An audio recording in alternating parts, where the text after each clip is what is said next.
Frost Hollow Ridge, Colorado, September 1887. The earth was still warm when they laid Caleb Ashford into it.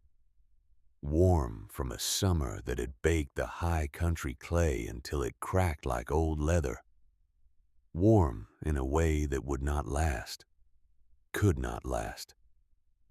Because September in the Colorado mountains is a traitor. It gives you sun and blue skies, and the lie of endless days, all while winter sharpens its teeth just beyond the ridge. Lorelei Ashford stood at the edge of the grave and did not cry.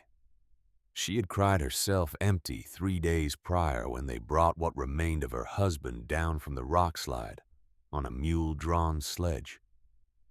She had cried when she washed the stone dust from his broken hands.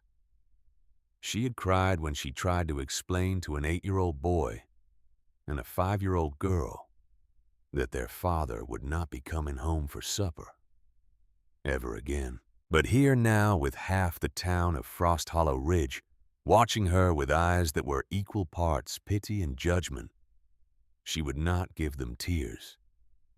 She would give them stone. Thaddeus stood to her right, small hand gripping hers with a strength that seemed impossible for his size. 8 years old and already trying to be the man of the house, already holding himself rigid the way he had seen his father stand. His other hand held tight to his little sister Marigold, 5 years old and still too young to understand that forever was a very long time. "Mama," Goldie whispered, using the name only she was allowed. "Is Papa cold down there?" Lorelei looked down at her daughter, golden hair that caught the light like her namesake flower, eyes the color of creek water in July. Caleb's eyes. "No, sweet girl," Lorelei said quietly. "The earth keeps him warm." It was not a lie. Not exactly. The earth did keep things. Heat. Memory. Secrets. Caleb had taught her that. Had spent 5 years of marriage teaching her to see the world not as surface and sky, but as layers and time and the slow, patient work of stone. The Reverend Amos Whitfield was speaking now. Words about dust and resurrection, and the sure and certain hope. Lorelei heard none of it. She was doing mathematics in her head. Grim, desperate mathematics. 3 mouths to feed. A cabin that was little more than optimistic lumber and failing ambition. $17.32 in a coffee tin under a loose floorboard. And winter coming with the inevitability of gravity. The crowd shifted. She felt their eyes, felt the weight of their pity pressing down like a physical thing. Widow Prudence Marlowe, old and bent and survivor of 2 husbands, nodded at her with something that might have been respect. The rest simply stared with the blank helplessness of people who had no idea what to say to a 28-year-old woman whose entire future had just been buried in hard clay. And then there was Silas Breckenridge. He stood at the back of the gathering, a full head taller than most men's shoulders, like roof beams. Hands that could span a 2x8 with room to spare. Master builder. Owner of Breckenridge Lumber and Craft Works. A man whose word on matters of wood and shelter was considered as close to gospel as you could get without actually being scripture. He was watching her, not with pity, with assessment, the way a man might look at a building he was being asked to salvage, calculating load-bearing walls and lost causes. Their eyes met across the grave. He nodded once. She did not nod back. The service ended. People shuffled forward to offer condolences that sounded like recipes they had all learned from the same cookbook. "So sorry for your loss. He was a good man. The children must be a comfort. If there's anything we can do. Lorelei accepted each one with a small smile that did not reach her eyes, and words that meant nothing. Thank you. Yes. Very kind. We'll manage. Lie upon lie. The crowd dispersed like smoke. Back to their lives. Back to problems that did not include figuring out how to keep 2 children alive through a Colorado winter with no husband, no money, and a cabin that would not hold heat any better than a sieve would hold water. She turned to leave Tad on one side, Goldie on the other, when Silas Breckenridge stepped into her path. Up close, he was even larger, not fat, just built on a scale that suggested God had been feeling generous with the raw materials. His face was weathered the way good wood weathered all character and grain. 50 years old, maybe. Or 45, lived hard. Mrs. Ashford, he said. His voice was low, respectful, but it carried the weight of authority. A voice accustomed to being listened to. I wonder if I might have a word. Lorelei looked up at him. Mr. Breckenridge? I knew your husband, Silas said. Not well, but I knew him. Good man. Brilliant, they say. All that geology business. He was, Lorelei said. Past tense like a knife. Silas glanced at the cabin visible in the distance, perched on the hillside like a drunk, leaning against a fence. That's your place, then. It was not a question, but Lorelei answered anyway. It is. Mind if I take a look? Professional courtesy. No charge. Every instinct Lorelei possessed screamed no. But she was also practical enough to know that professional advice, even unwanted, was better than ignorance, and it would cost her nothing but time. If you wish, she said. They walked in silence, the children trailing behind. Silas moved like a man inspecting a battlefield. His eyes catalogued every gap in the chinking, every sag in the roofline, every stone in the foundation that sat slightly wrong. By the time they reached the front door, his expression had settled into something that looked like grim confirmation of a diagnosis he had already made. He walked the perimeter, knocked on logs with his knuckles, listening to the sound they made, crouched to examine the foundation stones, stood back to assess the roof pitch. The whole inspection took less than 5 minutes. When he turned back to Lorelei, his face was kind. That was somehow worse than if it had been cruel. Mrs. Ashford, he said carefully, I'm going to be straight with you because I think you're the kind of woman who'd rather have truth than comfort. I am, Lorelei said. This cabin won't make it through winter. The words hung in the air like an execution sentence. The chinking is inadequate, Silas continued. It'll dry and crack and fall out by first hard freeze. The foundation stones are pulling heat straight down into the ground. And that roof. He shook his head. That roof is already bowing under its own weight. Add snow and you're looking at a collapse. Lorelei said nothing. She had known. Of course she had known. Caleb had known too. Had talked about fixing it, improving it, making it right. Next summer, he had always said. Next summer when the geology contracts came through. Next summer when there was time and money and daylight enough to do the work properly. Next summer had run out. I can help, Silas said. I've got an Iron King 500 potbelly stove, best on the market. Throws heat like a locomotive. I can let you have it at cost, install it myself. I've got seasoned lumber, good tight spruce. We can shore up that roof proper chinking, make this place tight enough to hold warmth. I can send a crew. He named a price. It was fair. More than fair. Probably half what he should be charging. It might as well have been $1 million. I appreciate the offer, Mr. Breckenridge, Lorelei said quietly, but I'm afraid I can't afford it. Credit, Silas said immediately. Pay me when you can. Spring, summer, whenever. No, Lorelei said. The word came out harder than she intended. But there it was, no. Because she had learned young that debt was a chain, and chains could strangle you just as sure as cold could freeze you. Silas blinked, surprised.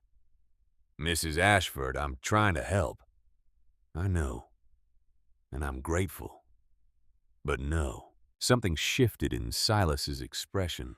Not anger, confusion. Here was a problem with a clear solution, and the person with the problem was refusing the solution. It did not compute in his world of measurements and right angles and proven methods. Ma'am, he said slowly, I don't think you understand. This is not a small thing. This is life and death. You and those children, you won't survive what's coming. Then I suppose we'll have to find another way, Lorelei said. She could see him trying to find the right words, the words that would make her see reason, see sense, see that he was right and she was wrong, and stubbornness was a luxury she could not afford. But before he could speak, Tad stepped forward. Small, skinny 8-year-old Thaddeus Ashford, with his father's serious eyes, and a spine made of something that would not bend. My papa left us things, the boy said. Plans. Mama will figure it out. Silas looked down at the child, then back up at Lorelei. Plans. My husband's journals, Lorelei said. He was very thorough. Geology journals, Silas said, and there was the faintest edge of something in his voice. Not quite condescension, but close. Mrs. Ashford, with all respect to your late husband's learning rocks and minerals don't keep a family warm. Lorelei felt something cold and hard settle in her chest. Pride, maybe. Or fury. Or the particular kind of steel that gets forged when the whole world tells you that you are too small, too weak, too foolish to survive. Thank you for your assessment, Mr. Breckenridge, she said. Her voice was ice-water calm. I'll keep your offer in mind. It was a dismissal. Polite, but absolute. Silas stood there for a long moment, clearly wrestling with whether to push harder. Finally, he nodded. Doors open if you change your mind. Before first snow would be best. He tipped his hat to her and walked away down the hill, shaking his head slightly. Lorelei watched him go and felt a small, savage satisfaction that she had refused him, that she had not bent, that she had not accepted the help that came wrapped in the assumption that she was helpless. But as she turned back to the cabin, to the sagging roof and the gaps in the walls, and the cold floor that would only get colder, the satisfaction drained away, replaced by something that tasted like ashes and fear. Because what if he was right? That night, after Tad and Goldie were asleep, curled together under every blanket Lorelei owned, she sat alone at the small table and tried to make numbers become hope. The fire in the miserable cast-iron stove Caleb had installed guttered low. She fed it one stick of wood. Just one. because the woodpile outside was not large and winter was still months away and mathematics did not lie. $17.32. Flour, cornmeal, salt pork, beans, potatoes if she was lucky. How long would $17 stretch? January, February. What happened in March when the money ran out and the snow was still 10 feet deep? And the nearest town with a general store was a day's hard travel. She could take in laundry, sewing, mending. But who in Frost Hollow Ridge had money for such things? Everyone here was scratching survival from the same hard soil. There was no surplus, no excess, no room for charity disguised as commerce. She could sell the cabin, take the children somewhere warmer, Denver maybe, find work there. But the cabin was worth nothing, less than nothing, a liability. And Denver was a city for people with skills and connections, and the kind of polish Lorelei had never possessed. She could remarry. There were men in the territory, lonely men, men who would take a woman with 2 children if she came with a strong back and a willingness to work, and an understanding that love was a luxury and survival was the goal. The thought made her stomach turn. No, there had to be another way. Her eyes fell on the stack of leather-bound journals in the corner. Caleb's life work, 7 volumes of careful script and precise diagrams, and the accumulated knowledge of a man who had loved rocks more than most men love God. She had never read them. Not really. She had looked at his drawings, had listened when he talked about heat flow and thermal conductivity in the ways that Earth held memory, but it had all been abstract, academic, the passion of a man who dealt in theories. Now, driven by a desperation that felt like drowning, she pulled the journals to the table, opened the first one, began to read. The early volumes were technical, geological surveys of mineral deposits, limestone formations, granite composition. She skimmed through them, understanding perhaps 1 word in 5, looking for anything that might be useful. The middle volumes were better. Here, Caleb had started to branch into thermodynamics, heat retention in various stone types, the insulating properties of Earth, underground temperature stability. She read slowly, sounding out words she did not know, sketching diagrams on scrap paper, trying to make sense of equations that looked like a foreign language. And then, tucked into the back pocket of the 7th journal, she found the map. It was hand-drawn on heavy paper, rendered with the meticulous detail of a man who measured the world in precise increments. Their small plot of land, the cabin marked in the center, the creek running along the western boundary, the stand of aspen to the north, and there behind the cabin, marked with a heavy X and labeled in Caleb's neat handwriting, Karst Formation, stable limestone, confirmed thermal stability. Below the map, a single sentence in German, the language of his mother. Die Erde vergisst die Sonne nicht. The earth does not forget the sun. Lorelei stared at the words. She spoke no German. But Caleb had said this to her once years ago when they were newly married, and he was trying to explain why he loved geology, why he spent hours staring at rocks and scribbling in notebooks while she wondered if she had married a madman. The earth remembers Lorelei, he had said, taking her hands in his dirt under his nails as always. All summer long the sun warms the ground. The heat soaks down deep into the stone. And in winter, when the sun hides and the world freezes, the earth gives that heat back. Slowly, faithfully. The earth does not forget the sun. She had kissed him and called him her strange, beautiful fool, and thought no more about it. Now, staring at the map at the X marking a spot she had barely noticed, she felt something stir in her chest. Not quite hope. Not yet. But perhaps the memory of what hope felt like. She looked up at the darkness beyond the window. September. That gave her maybe 6 weeks before the first real snow. 6 weeks to figure out what Caleb had been trying to tell her. 6 weeks to become whatever she needed to become to keep her children alive.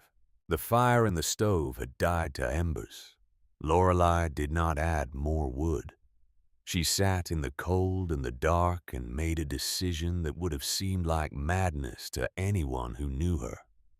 She would trust a dead man's cryptic German phrase and a hand-drawn map.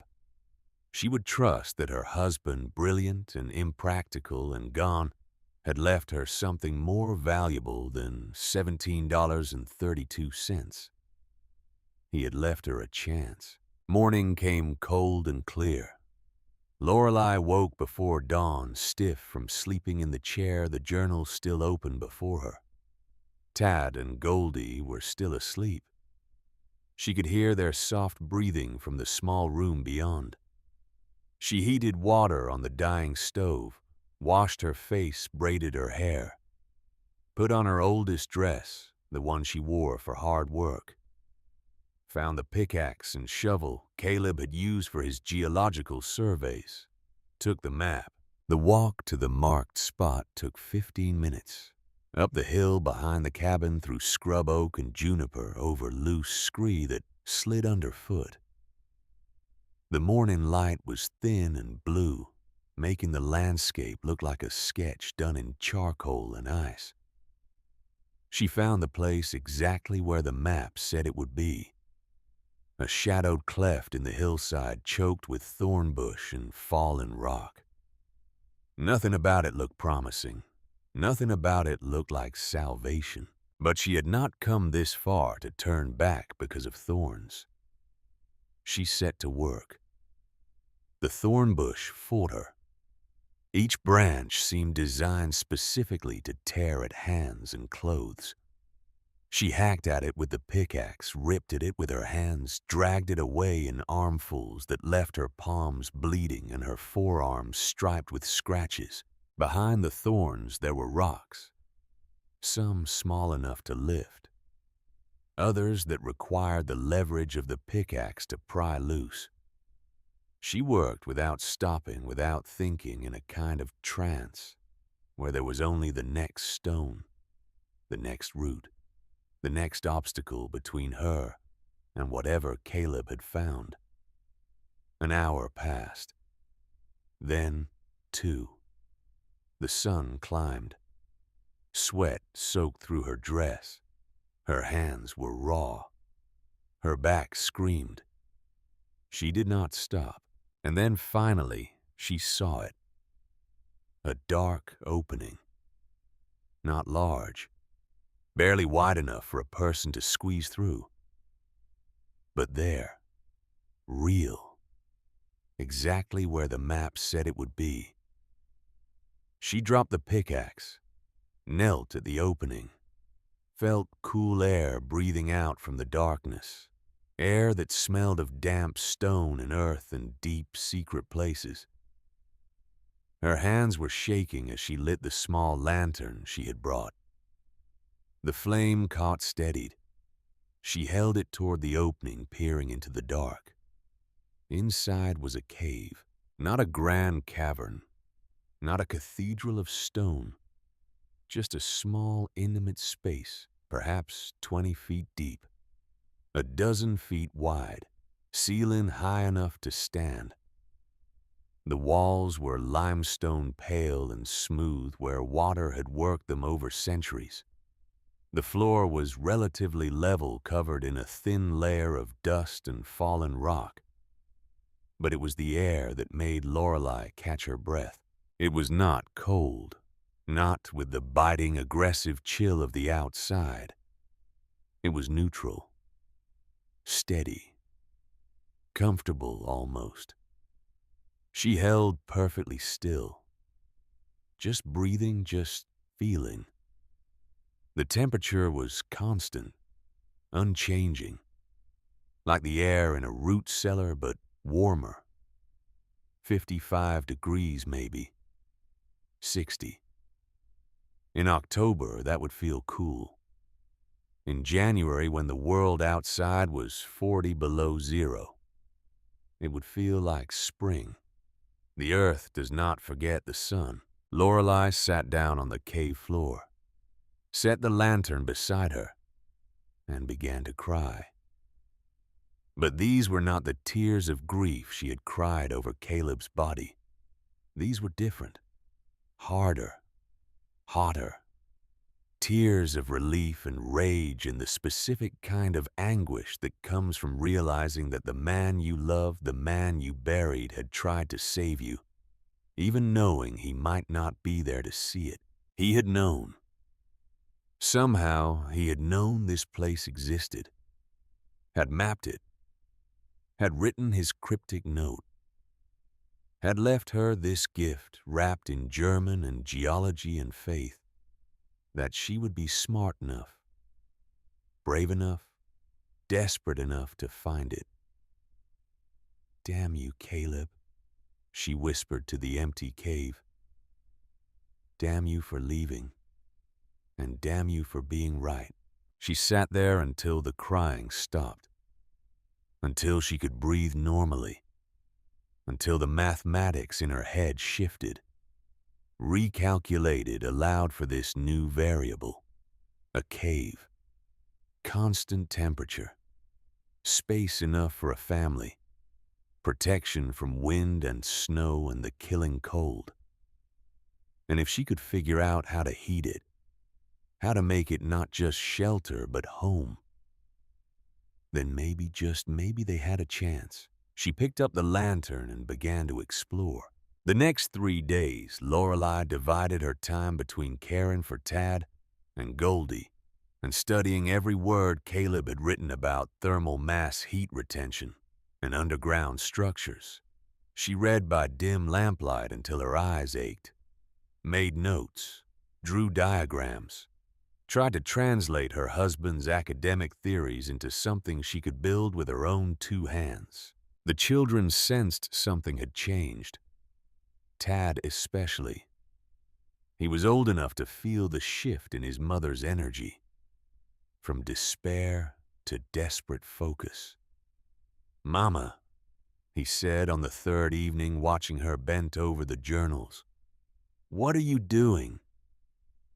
Lorelei looked up at her son. His dark hair needed cutting. His face was too thin.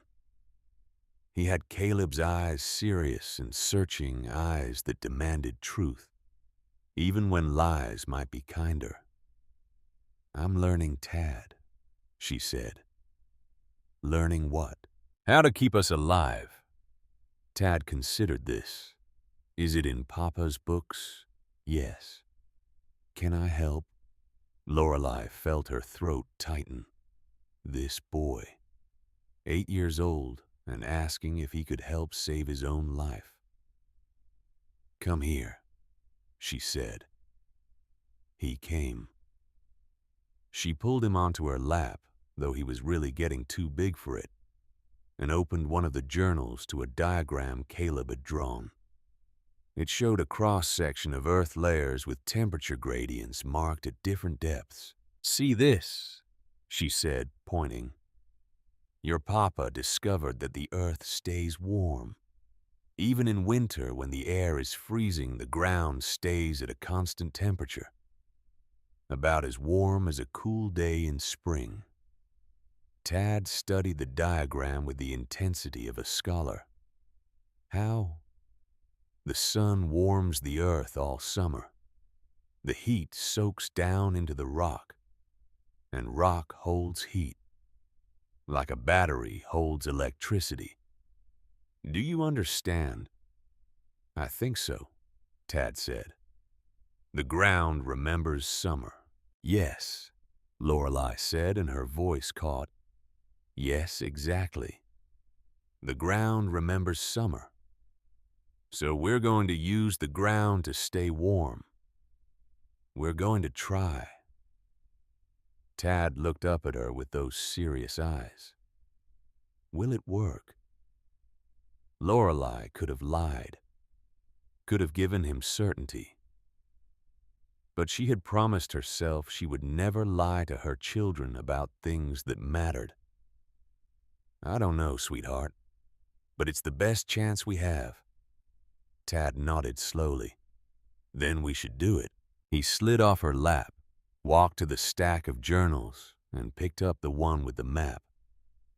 This one says we're right. Right. Then tomorrow I'll help. I can read Papa's writing. I can help you build. He was 8. He should have been playing, running wild, being a child.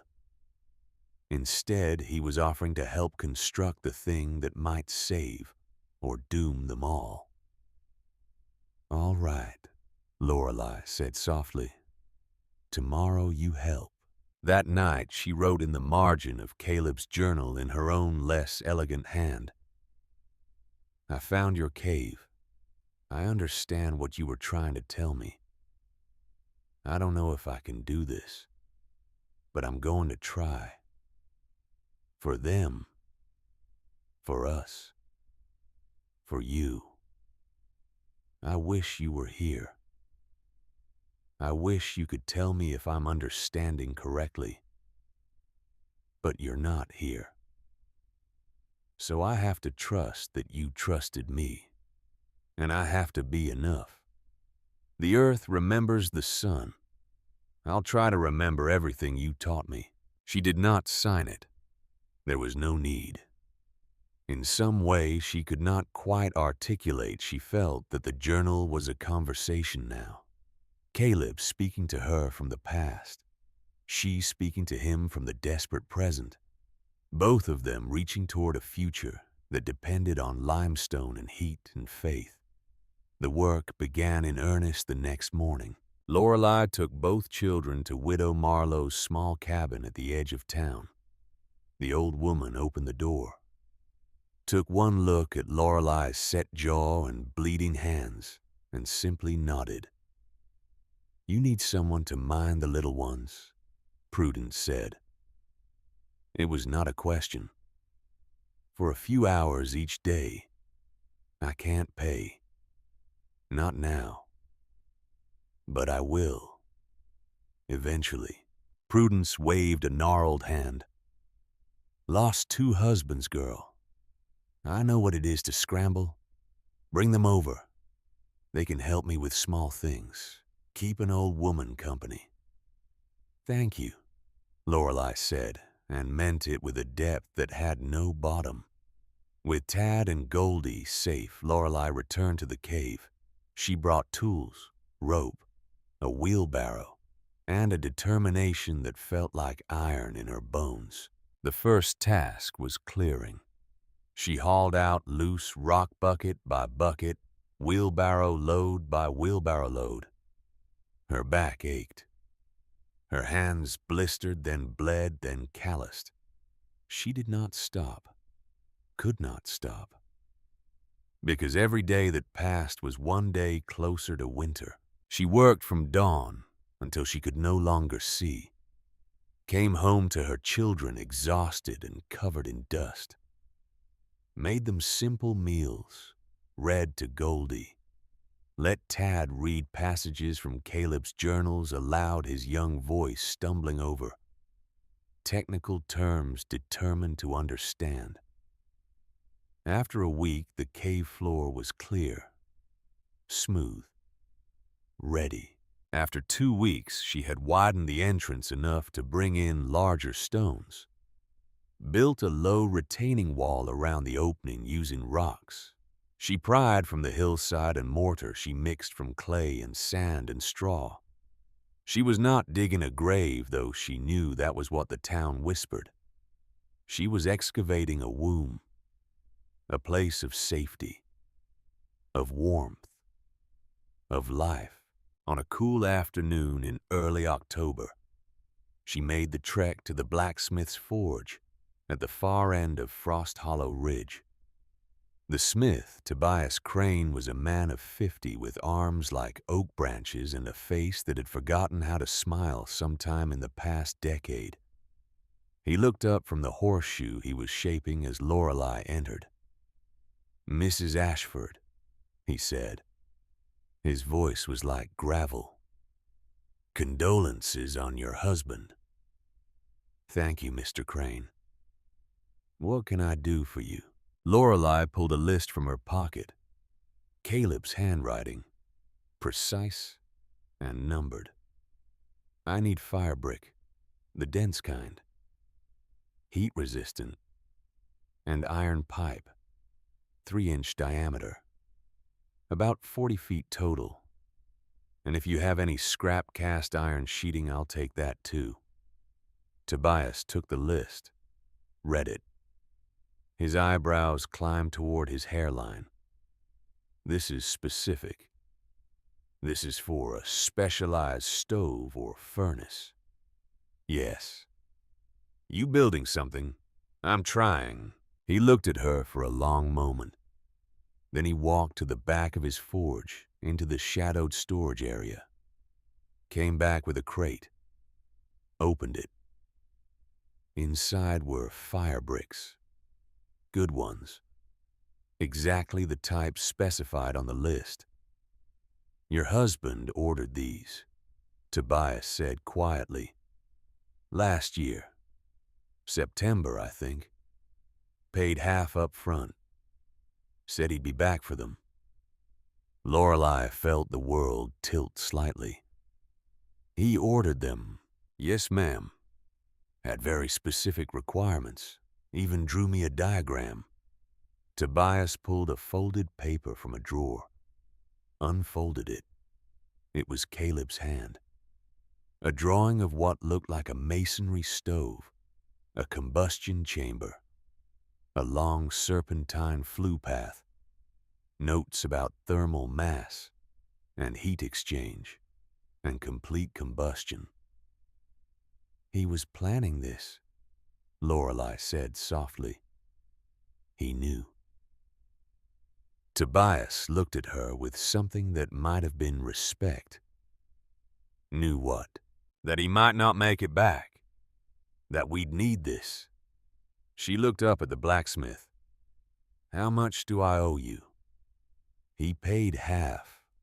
Other half is $30. $30 might as well have been $3,000.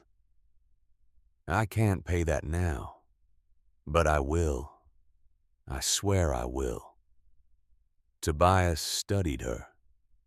Her bleeding hands, her too thin frame, her eyes that were somewhere beyond desperate and into a territory that had no name. "I knew your husband," he said finally. "Not well, but I knew him. Good man, smart, little strange maybe, but good. He was. He said if anything happened to him, I should help his wife. Said you'd know what to do with these materials.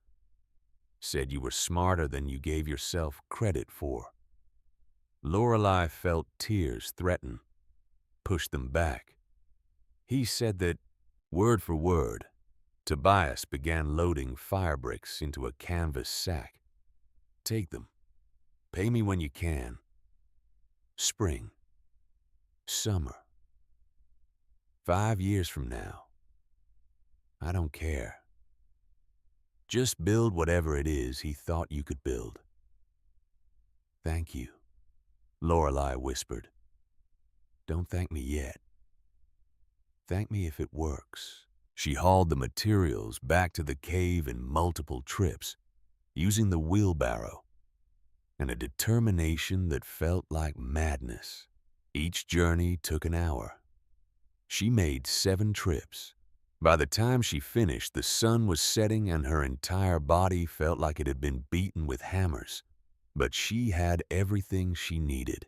That night, Tad asked to see what she was building. She took him and Goldie up the hill by lamplight, showed them the cave, the cleared floor, the stacked fire bricks, the iron pipe. Goldie's eyes went wide. "We're going to live in there." "For the winter, yes." "Like bears?" Goldie asked. "Like smart bears," Lorelei said. "Bears that use science." Tad walked the perimeter, examining everything with the careful attention of a small engineer. "It's warm in here." "It is. Even though there's no fire." "That's because the earth holds heat," Lorelei said. "Remember what Papa's journal said?" Tad nodded slowly. "The earth remembers summer." "Exactly. But it's not summer warm. It's just not winter cold. Right now, yes. But when I build the stove, when we make heat and store it in the stone, it will get warmer. Warm enough." Tad looked at his mother. "How does the stove work?" Lorelei pulled Caleb's diagram from her pocket, showed him. "Most stoves burn wood and send the heat straight up the chimney. They're loud, hot, but wasteful. This stove will burn the wood completely. No smoke. And instead of sending the heat up a chimney, we send it through these pipes. The pipes run through this bench we're going to build, made of stone and clay. Heavy. The hot air heats the bench. The bench stores the heat.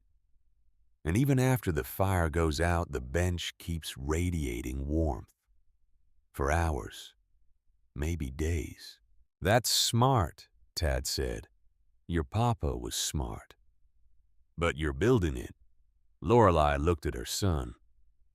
"I'm trying." "You'll do it," Tad said with the absolute certainty of childhood. "Papa left you the plans. You'll figure it out." Lorelei wished she had a fraction of his confidence. The construction of the thermal mass heater took 2 weeks of work that left Lorelei questioning her sanity and her strength in equal measure. Following Caleb's precise diagrams, she built the combustion chamber at the back of the cave, using the fire bricks Tobias had given her. The bricks had to be fitted perfectly, leaving no gaps, creating a chamber that would force the fire to burn sideways and then up through a vertical riser. This was the key Caleb had written. The fire must burn hot. Hotter than a normal stove. Hot enough to consume everything. No smoke. Just superheated gases. She mixed mortar from clay and sand. Fitted each brick with hands that cramped and bled. Tad helped where he could, reading the instructions aloud, double-checking measurements, acting as her assistant, in a project neither of them fully understood but both were committed to completing. The vertical riser was insulated with layers of clay and ash, forcing the heat to concentrate to build to create the intense draft that would pull the fire to completion. It took 3 tries to get it right. 3 times Lorelei tore down what she had built and started over. Because close was not good enough. Almost was not good enough. In the mathematics of survival, there was only right and dead. Once the combustion chamber was complete, she began on the bench. This was the thermal mass, the battery, the thing that would store heat and release it slowly, faithfully, hour after hour after hour. She built it in a serpentine shape, snaking from the back of the cave toward the entrance. Inside the bench was a channel, a passage for hot air to travel. The pipe she had gotten from Tobias ran through this channel surrounded by stone and clay and packed earth. Heavy, dense, a sponge for heat. The work was back-breaking. Each stone had to be placed. Each handful of clay had to be mixed, shaped, smoothed. She worked until her hands would not close, until her back spasmed, until she could barely stand. And then she worked more. Widow Marlowe watched the children during the days. In the evenings, Lorelei would stumble home, feed them simple meals, fall asleep at the table only to wake before dawn and do it again. Goldie asked questions. "Why do you come home so dirty, Mama? When will we move to the bear cave? Will there be room for my doll?" Tad asked different questions. "How hot does the fire need to be? How long will the bench hold heat? What if it doesn't work?" Lorelei answered as honestly as she could. She did not know if it would work. She had never built anything like this. She was a school teacher, not an engineer. But she had Caleb's plans, and she had desperation. And those two things together made a kind of expertise born not of knowledge but of necessity. By mid-October, the structure was complete. The combustion chamber, the heat riser, the serpentine bench with its hidden channel, the exit pipe that would vent the cooled gases outside. It looked strange, primitive, like something ancient humans might have built by instinct. It was time to test it. She chose an evening when Tad and Goldie were at Widow Marlowe's. If this went wrong, if the cave filled with smoke, if the structure collapsed or caught fire, or any of the 1,000 things that could go wrong went wrong, she did not want them there. She built a small fire in the combustion chamber, used dry kindling, paper, a match. The fire caught, began to grow, and then the smoke came. It billowed out of the combustion chamber, filled the cave in seconds, thick, choking. Lorelei stumbled outside, coughing, eyes streaming. Her heart was a hammer. She had failed, built it wrong, misunderstood, killed them all before winter even arrived. She stood outside the cave, hands on her knees, trying to breathe, trying not to scream, trying to figure out where she had gone wrong. And then she heard Caleb's voice. Not real. Memory. A conversation from years ago when he had tried to explain convection. The draw needs heat to create draft love. Cold stone won't pull. You have to be patient. Let it warm. Be patient. Let it warm. Lorelei straightened, wiped her eyes, waited. 5 minutes, 10, 15, and then slowly the smoke inside the cave began to clear, not billowing out the entrance, disappearing, being pulled up the heat riser, through the bench, out the exit pipe. The draw was starting. She went back inside. The fire was burning brighter now, cleaner. The smoke was gone. Only heat remained. Heat that was being pulled through the system exactly as Caleb had designed. It was working. Lorelei sat on the cave floor and laughed, a sound that was half hysteria, half triumph. She had done it. She had built a thing that should not be possible, a thing that defied common sense and conventional wisdom and everything Silas Breckenridge knew about heating a home. She had built hope, Over the next week, she refined the system, learned how much wood to use, how to control the burn, how to read the heat signature of the bench to know when it needed feeding again. She moved their few belongings into the cave: 2 beds, a small table, Caleb's journals, Goldie's doll, Tad's collection of interesting rocks, the things that made them a family. She hung cloth on the walls to soften the stone, laid down woven mats, created a kitchen area near the entrance where the light was better, built shelves for food storage, made it not just a shelter, but a home. Tad and Goldie moved in with the solemnity of pioneers claiming new territory. Goldie immediately designated a corner as her side and arranged her few possessions with the seriousness of someone furnishing a palace. Tad explored every inch, asking questions about the stove, the bench, the way heat traveled. That first night in the cave, Lorelei lit the fire properly, let it burn for 2 hours, fed the combustion chamber slowly, completely, watched as the bench began to warm, as the entire space began to feel less like a cave and more like a sanctuary. After the fire died down, the heat remained, radiating from the bench, from the walls, from the floor itself. The children slept in their beds without shivering, without the sound of wind screaming through gaps in logs, without frost forming on the walls. They slept warm. Lorelei sat on the heated bench, her back against stone that remembered summer, and allowed herself to hope. But the world outside did not care about hope. The world outside had its own opinions. It was Silas Breckenridge who came first.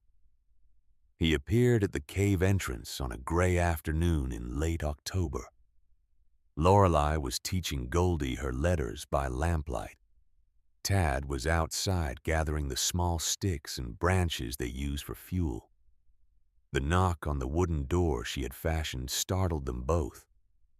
Lorelei opened it to find Silas standing there, his face a landscape of concern and disbelief. "Mrs. Ashford," he said, "I've heard rumors. I needed to see for myself." "Mr. Breckenridge, may I come in?" Lorelei hesitated, then stepped aside. Silas entered, ducking his head slightly under the low ceiling near the entrance.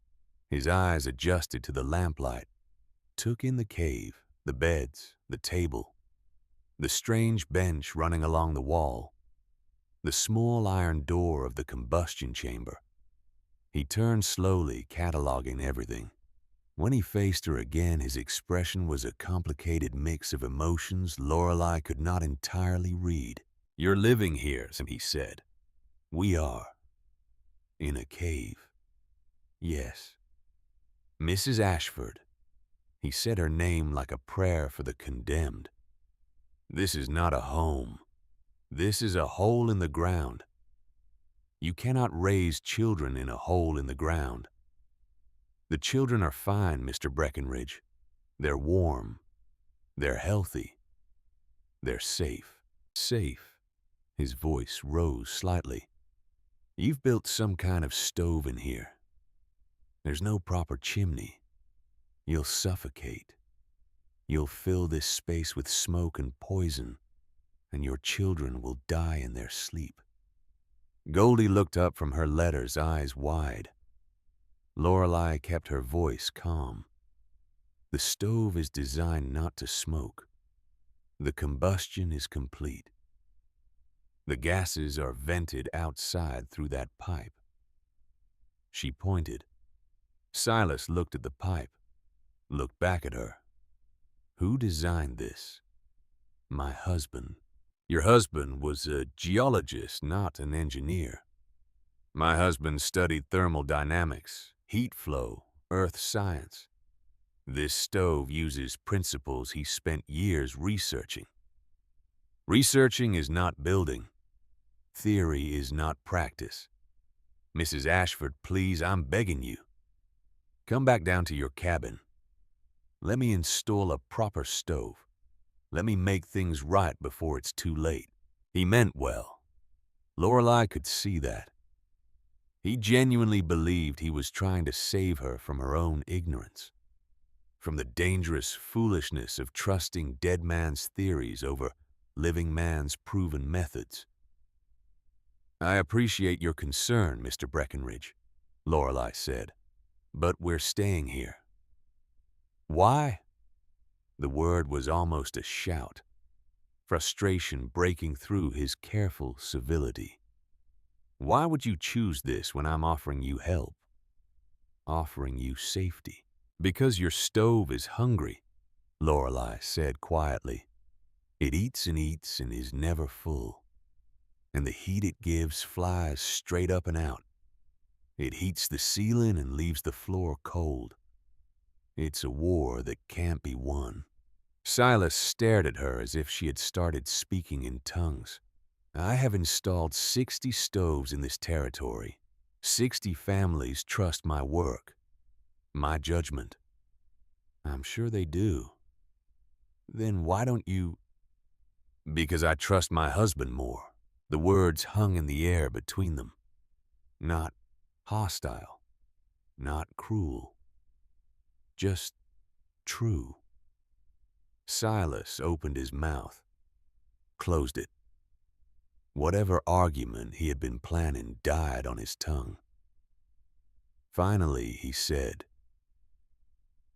when winter comes, real winter, when the temperature is 40 below and the wind is screaming and you're burning through wood faster than you can cut it, when your children are crying from cold, you remember this conversation? He turned and walked out of the cave without another word. Lorelei closed the door behind him, turned to find Goldie watching her with worried eyes. Is Mr. Breckenridge angry, Mama? No, sweetheart, he's scared. Scared of what? Scared that he might be wrong. But late that night, after the children were asleep and the cave was warm and quiet, Lorelei allowed herself to feel the weight of Silas's warning. What if he was right? What if she was trusting theory over practice? What if her husband's brilliance did not translate into real-world survival? She opened the final journal, the one she had not fully read yet, turned to the last pages, and there, folded into the back cover, she found a letter, addressed to her in Caleb's hand. Her fingers shook as she unfolded it.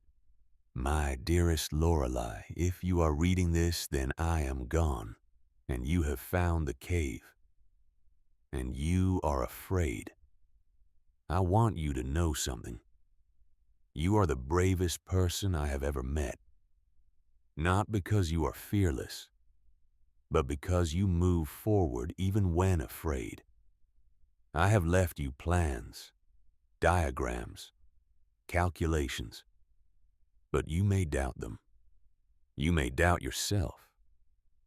The world will tell you I was a fool, that you are a fool, that only proven methods are safe. Do not listen. The earth does not forget the sun. It holds heat through the darkest winter. And you, my love, you hold more strength than you know. Build the stove. Trust the stone. Trust yourself. And when it works, when you and our children are warm, while the world freezes, remember, you did this, not me. I gave you a map. But you walked the road. You built the shelter. You saved our family. I love you. I have always loved you. I will love you from whatever place I am now. And I am proud of you. So very proud. Do not doubt. You are enough. You have always been enough. Yours in this world and the next, Caleb. Lorelei read the letter 3 times. Then she folded it carefully, held it against her chest, and cried in a way she had not allowed herself to cry since the funeral. These were not tears of grief, not tears of fear. They were tears of recognition, of being seen, of being trusted by a man who was gone but whose faith in her remained solid as stone. When she could breathe again, she tucked the letter into her own journal, the one she had started keeping, a record of what she was building, what she was becoming. On a fresh page, she wrote, "Caleb, I found your letter. I understand now. You always saw me more clearly than I saw myself. I will not doubt. I will trust the stone. I will trust what you taught me. And I will make sure our children know that their father saved them, not with his presence, but with his faith. The earth remembers the sun, and I will remember you." November arrived with frost and rumors of an early winter. The Ute traders who brought news from the southern territories spoke of signs, migration patterns, cloud formations, the thickness of animal fur. All of it pointed to the same conclusion. White death was coming, a winter harder than any in living memory. The town of Frost Hollow Ridge prepared. Men worked from dawn to dusk, felling trees, splitting logs, stacking wood in fortresses around their homes. Silas Breckenridge's lumber operation ran at capacity. Every family bought as much seasoned wood as they could afford. Some sold possessions to buy more. Lorelei watched from a distance and did not join the panic. She had wood, enough for her needs. Small, careful fires twice a day. Nothing like the cord after cord being consumed in testing conventional stoves for the winter to come. Word of her strange living situation had spread. People whispered, some with pity, others with judgment, a few with outright hostility. One woman, Catherine Dalton, stopped Lorelei at the general store. Catherine had been at school with her, had married well, had comfort and position, and very strong opinions about proper behavior. "Lorelei," Catherine said, her voice honey-coated concern, "I've heard you're living in a cave with the children. Please tell me it's not true." "It's true," Lorelei said. "Oh, honey." Catherine reached out, touched Lorelei's arm. "You don't have to do this. There are people who can help. Proper help. Not this desperate, dangerous situation you've put yourself in." "I'm not desperate," Lorelei said quietly. "And it's not dangerous. You're living in a hole with some kind of homemade stove. That's the definition of dangerous. My husband designed it. Your husband was not a builder.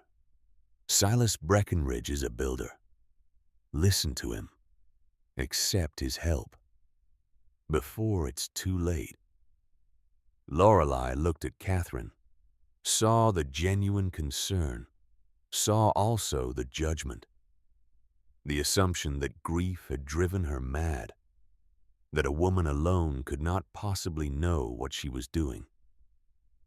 "Thank you for your concern," Lorelei said. "But we're fine." She paid for her flour and cornmeal and left the store with Catherine's pitying eyes following her. That evening, Tad asked about the conversation. He had been nearby, had heard. "Mama, why do they think you're wrong?" Lorelei thought about how to answer. Finally, she said, "Because what we're doing is different, and people fear different. They think the way things have always been done is the only way they can be done. But Papa found a better way. He did. So they're wrong. They don't know they're wrong yet. and they won't until winter proves it. And if they never admit it, Lorelei smiled tiredly, then at least we'll be alive and warm to not care. The first snow came on November 12th. Just a dusting, a warning shot. But it was enough to send a fresh wave of anxiety through Frost Hollow Ridge. And it was enough to bring one more visitor to the cave. Jasper Breckenridge was 12 years old, tall for his age, with his father's build, but his mother's gentler eyes. He came alone in the early evening, knocked hesitantly on the cave door. Lorelei opened it to find the boy standing there, hands shoved in his pockets, looking uncertain. "Jasper," she said, "does your father know you're here?" "No, ma'am." "Then why are you here?" "I wanted to see," he said simply. "Father says you're living dangerously, that you don't understand what you're doing, but I wanted to see for myself." Lorelei considered sending him away. Then she stepped aside. "Come in." Jasper entered. His eyes went wide. The cave was warm. The lamplight was soft. Tad sat at the table writing in a notebook. Goldie was playing with her doll on the heated bench, bare feet, wearing only a light dress. Both children looked healthy, happy, comfortable. "It's warm," Jasper said, and there was wonder in his voice. "It is," Lorelei agreed. "But there's no fire." There was, this morning. It heated the bench. The bench is still warm. It will stay warm until tomorrow morning when we light the fire again.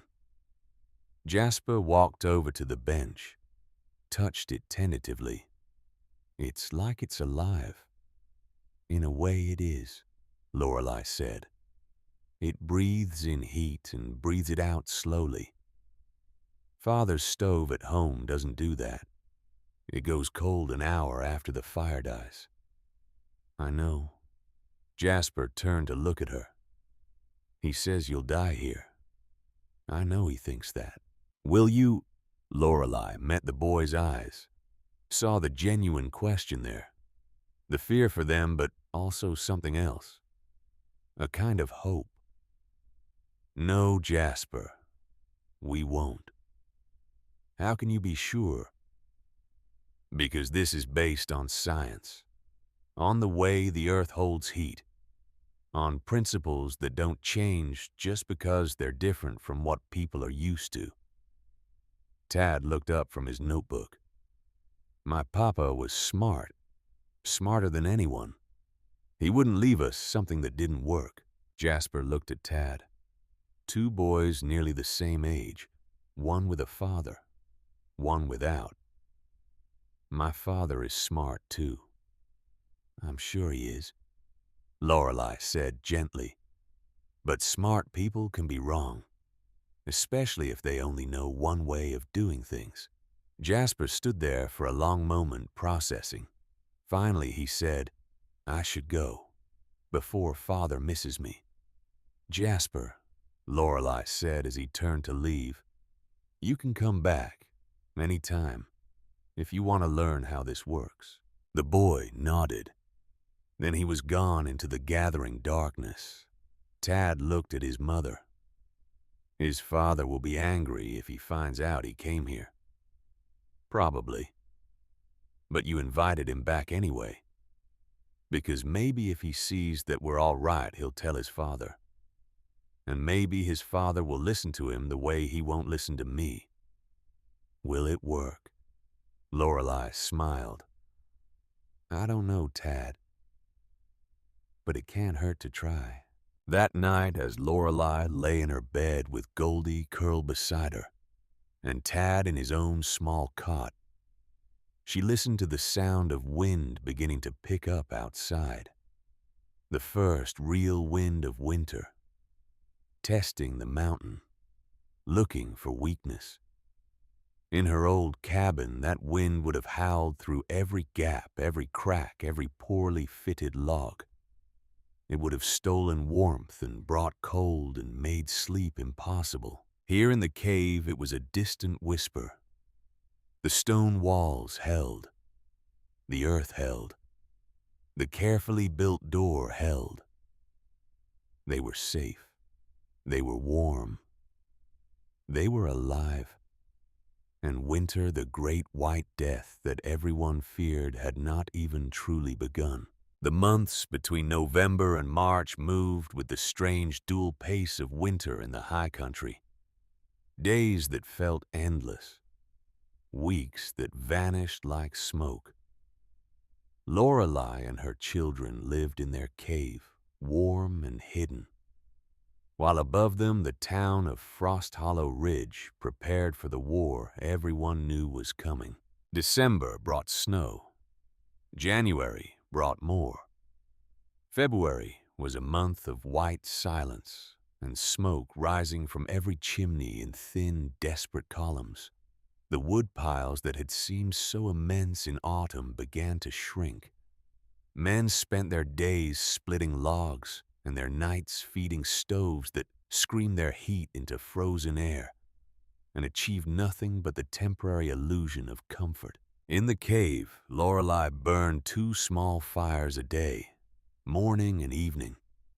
Each fire lasted perhaps 90 minutes. The thermal mass bench absorbed the heat, held it close, released it in a slow exhalation that lasted through the night and into the next day. She used 1/10 of the wood her neighbors burned. Less than that, maybe. And her children played barefoot on warm stone while other children shivered under piles of quilts. Jasper Breckenridge came back 3 times during those months, always alone, always in the early evening when his father was still at the lumber mill. He would sit with Tad and watch Lorelei tend the fire, ask questions about thermal mass and combustion temperature and how stone could remember heat. She answered every question, taught him the way Caleb had taught her, with patience and precision and the understanding that knowledge was not something to be hoarded but shared. The 3rd time, Jasper asked, "Does your mother know you come here?" The boy looked down at his hands. "She knows. She doesn't tell Father." "Why not?" "Because she's worried about me. About us. She says our stove eats wood like a starving animal, and the house is still cold. She says maybe you know something Father doesn't." Lorelei said nothing. There was nothing to say. The proof would come soon enough. By early March, the tension in Frost Hollow Ridge was a physical presence. Wood piles had dwindled to almost nothing. The winter had been hard, yes, but not yet catastrophic. Not yet the white death the Ute traders had promised. But everyone could feel it. The pressure building, the temperature dropping degree by degree, the wind shifting to come from the north, from Canada, from the Arctic wastes that knew nothing of mercy. On March 10th, the sky turned the color of old bruises, gray and purple and green all at once. The air went still, not peaceful, expectant, like the held breath before a scream. Lorelei stood outside the cave that evening, watching the sky, and knew what was coming. She had read Caleb's journals, had seen his notes on the blizzard of 1864, when the high country had been buried under snow for a week, and the temperature had not risen above 40 below. He had written, "When the sky goes green and the wind stops run, find shelter. Stay there."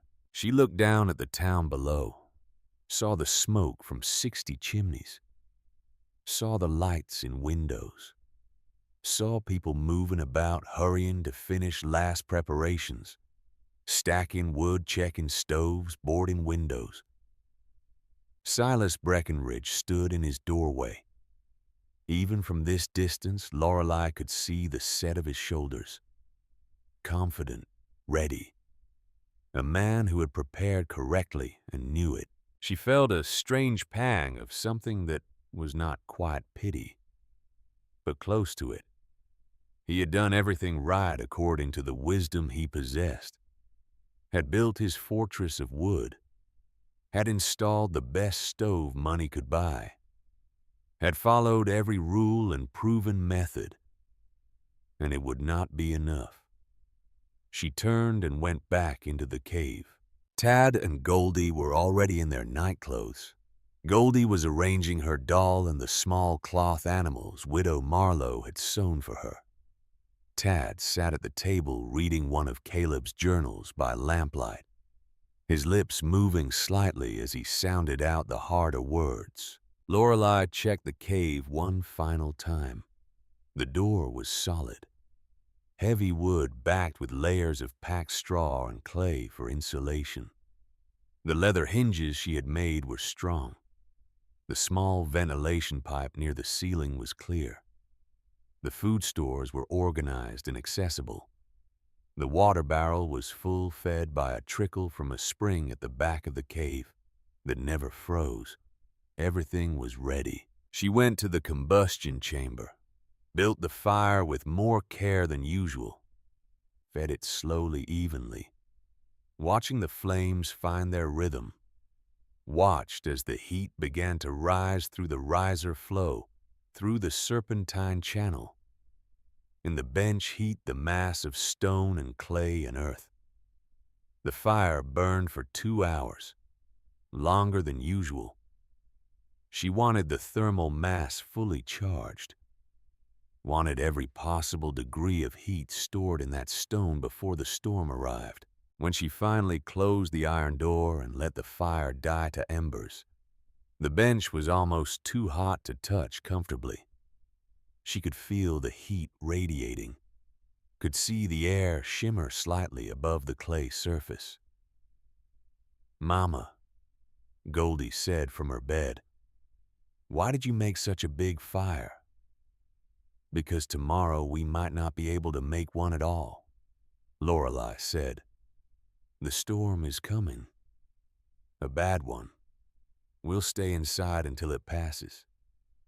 "How long?" Tad asked. "I don't know. Days, maybe. And we'll be warm the whole time." Lorelei looked at her son, saw the trust in his eyes, the absolute faith that his mother knew what she was doing. It was a weight almost too heavy to bear. "Yes," she said. "We'll be warm." She hoped she was not lying. That night, Lorelei did not sleep. She lay in her bed listening. The wind began around midnight, not gradually, all at once, like a switch had been thrown. It came from the north with a sound that was not quite a howl and not quite a scream, but something in between, something that had teeth. She got up, lit a candle, went to the door, opened it a crack. The world outside was already disappearing. Snow fell not in flakes but in sheets, horizontal, driven by wind that hit with physical force. She could not see 10 feet beyond the entrance, could barely see the outline of the rocks she had placed as markers. The temperature had dropped. She could feel it even in the few seconds the door was open. 20 below, maybe. 30. And falling. She closed the door, barred it, went back to bed. The storm had begun. In his house at the edge of town, Silas Breckenridge stood before his Iron King 500 stove and felt something he had not felt in 30 years of building: doubt. The stove was magnificent, 3 feet tall, cast iron with elaborate scrollwork and a front door that opened to reveal a firebox large enough to take logs 2 feet long. It was the crown jewel of his inventory, the stove he recommended to only his wealthiest clients. He owned one himself because he could, because it was the best, because best was what a master builder deserved. The fire inside roared. He could hear it.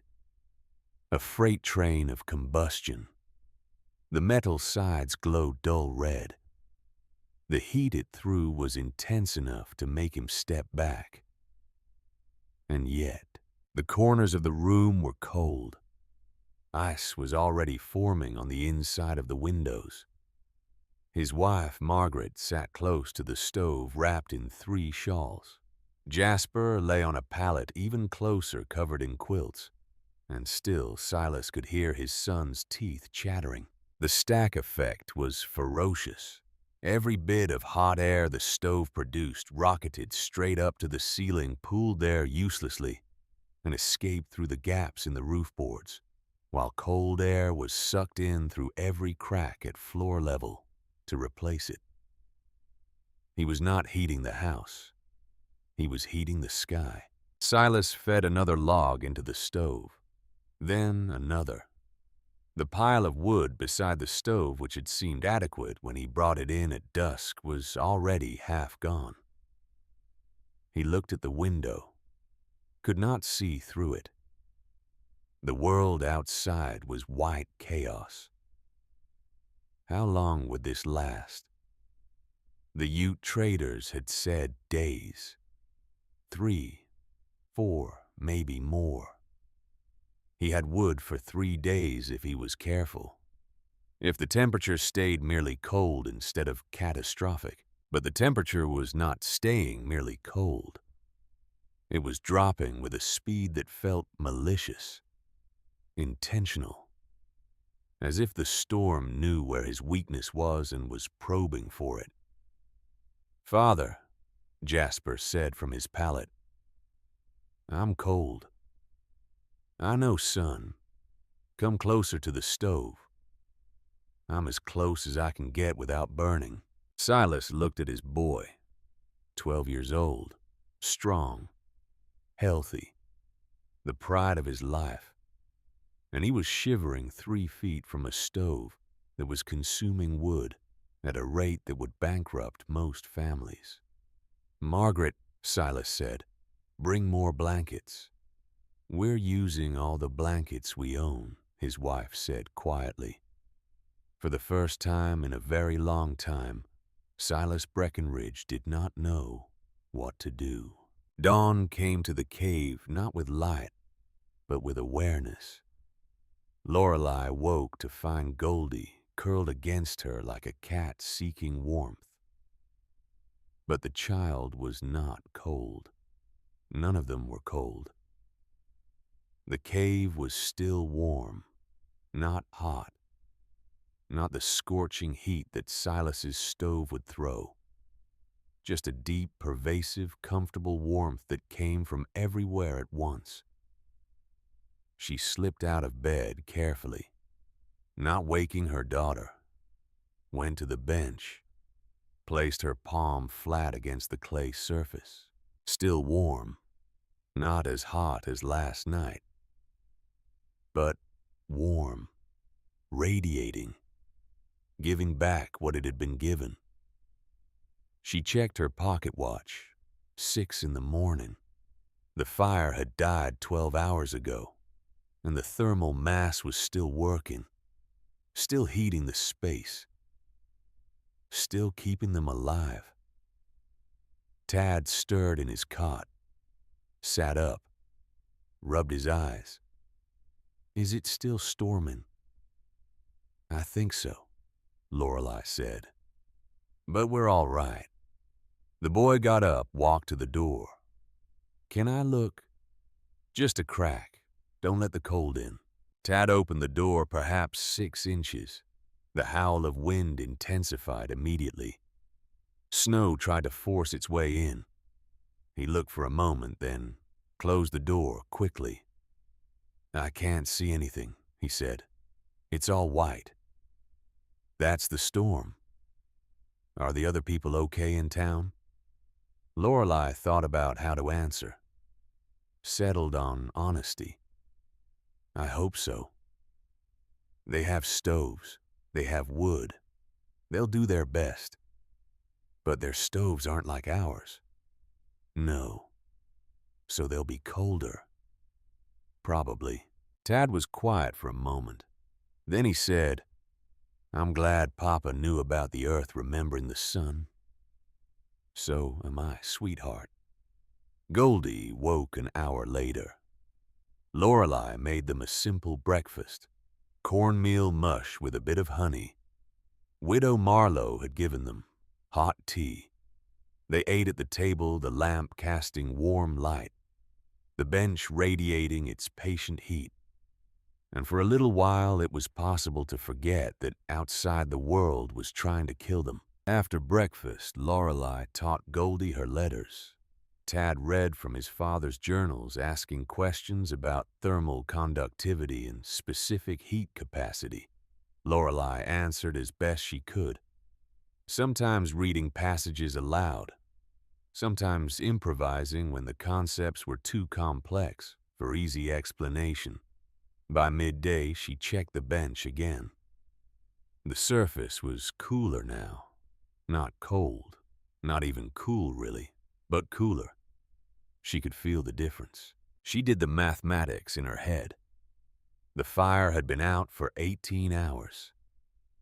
The bench had lost perhaps 20% of its stored heat. At this rate, it would hold for another day, maybe two. But she also knew that the second day was always harder than the first. The thermal mass would continue to radiate, yes, but at a decreasing rate. The cave would stay warmer than the outside, absolutely, but it might drop to 60 degrees. 55. How cold could it get before it became dangerous? Before the children started to suffer? She did not know. Caleb's journals did not say. This was uncharted territory. For the first time since the storm began, Lorelei felt fear touch her spine with cold fingers. In Silas Breckenridge's house, the second day was a slow descent into crisis.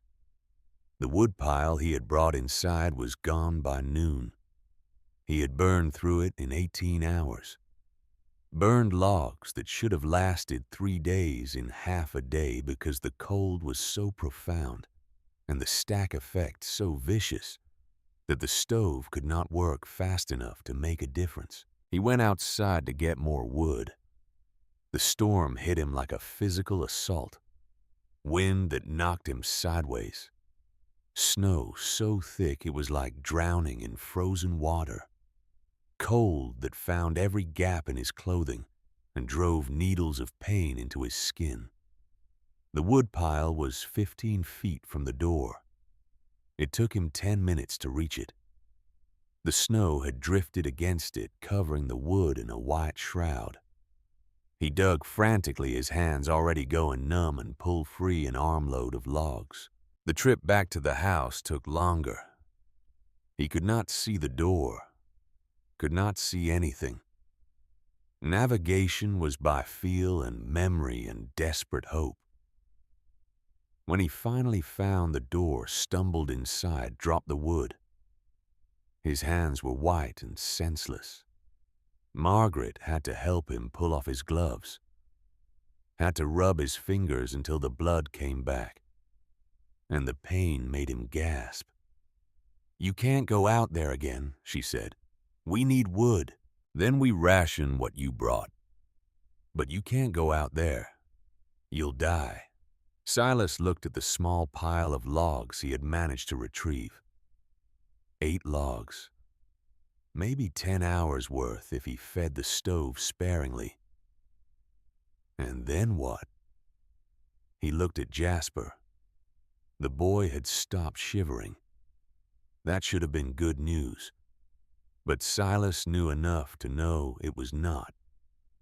When you stopped shivering, it meant your body was giving up, conserving resources for core functions, letting the extremities go.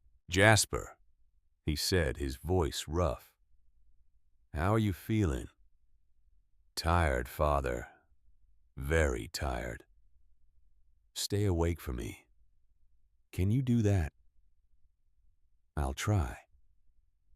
Margaret met Silas's eyes over their son's head. Her face was pale. Her lips were blue at the edges. She did not say anything. She did not have to. They were losing. By the evening of the second day, Lorelei faced a decision that felt like judgment. The bench had cooled significantly.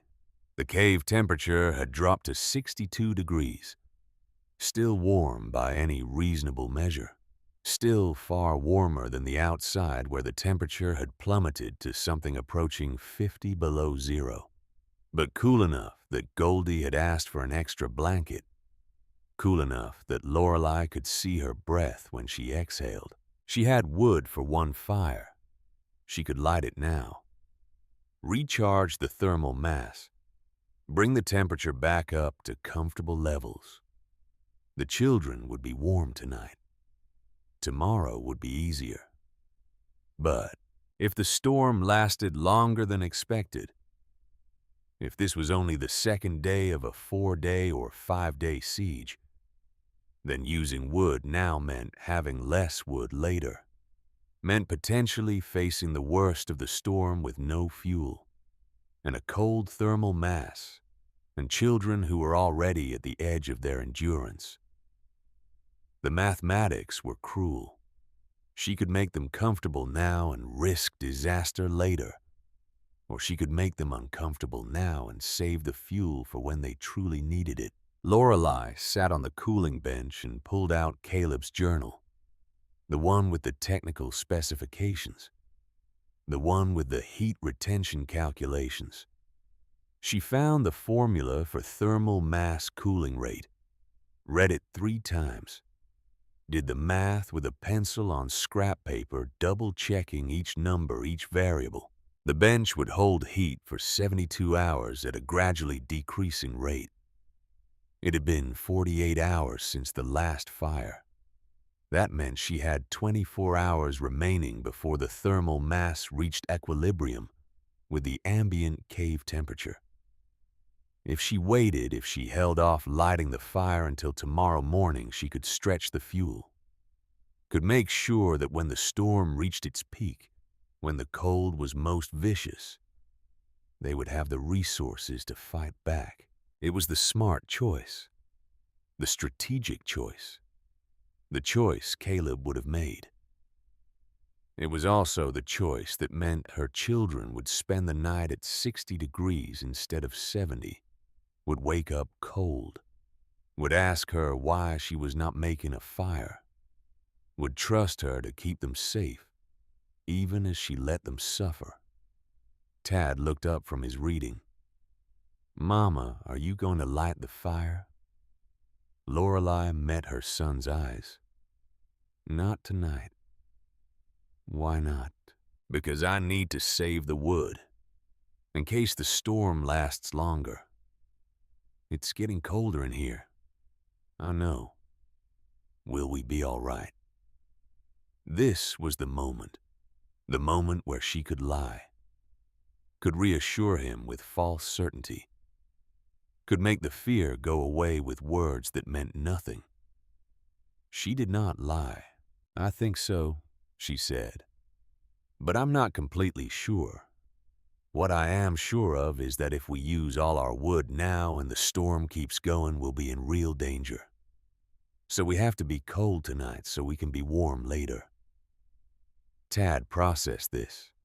He was 8 years old, but he was also Caleb Ashford's son. A child raised on truth and science and the understanding that sometimes the right choice was the hard choice. "All right," he said finally. "We'll be cold tonight, but we'll be together." Lorelei felt her throat close. "Yes, baby, we'll be together." That night was the longest of Lorelei's life. They piled every blanket they owned onto the two beds, slept in their clothes, huddled together for warmth. The cave temperature dropped to 58 degrees, cold enough to see breath, cold enough to make sleep difficult, but not cold enough to kill. Goldie whimpered in her sleep. Tad pressed close to his mother, and Lorelei lay awake, one arm around each child, and prayed to a God she was not sure she believed in, that she had made the right choice. In her mind, she talked to Caleb, told him about the decision, about the fear, about the weight of holding two lives in her hands and hoping her mathematics were correct. And in the silence of the cave, with the storm screaming outside and her children breathing softly against her, she imagined she could hear his voice. "You're doing it right, love. Trust the numbers. Trust yourself." When dawn came pale and gray through the ventilation pipe, Lorelei extracted herself carefully from the tangle of children and blankets. Her body ached from the cold and the tension. Her hands were stiff, but she was alive. They were alive. She checked the bench one final time. The surface was barely warmer than the air. The thermal mass had given everything it had. It was time. She built the fire with hands that shook slightly, not from cold, from relief, from the knowledge that she had made it, had gambled and won, had trusted Caleb's calculations and her own judgment and been proven right. The fire caught, grew. The familiar sound of combustion of air being pulled through the system filled the cave. She fed it slowly, carefully, watching the flames dance in the heat riser. After an hour, she could feel the bench beginning to warm. After 2 hours, it was radiating heat again. The cave temperature climbed. 60 degrees, 65, 70. Tad woke, sat up, smiled. "You did it, Mama." "We did it," Lorelei corrected. "You were brave. You trusted me. That helped." "Is the storm still going?" Lorelei checked the door, opened it a crack. The wind had died somewhat. The snow was still falling, but not with the same violent intensity. The worst had passed. "I think it's ending," she said. Goldie stirred, stretched, sat up. "I'm hungry." "Then let's have breakfast," Lorelei said. "A warm one." She made oatmeal on the small cooking surface at the top of the combustion chamber.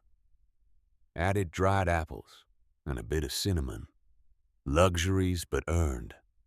They sat at the table and ate while the bench warmed and the cave became home again. After breakfast, Lorelei did something she had not done in 3 days. She wrote in her journal, "Caleb, the storm came.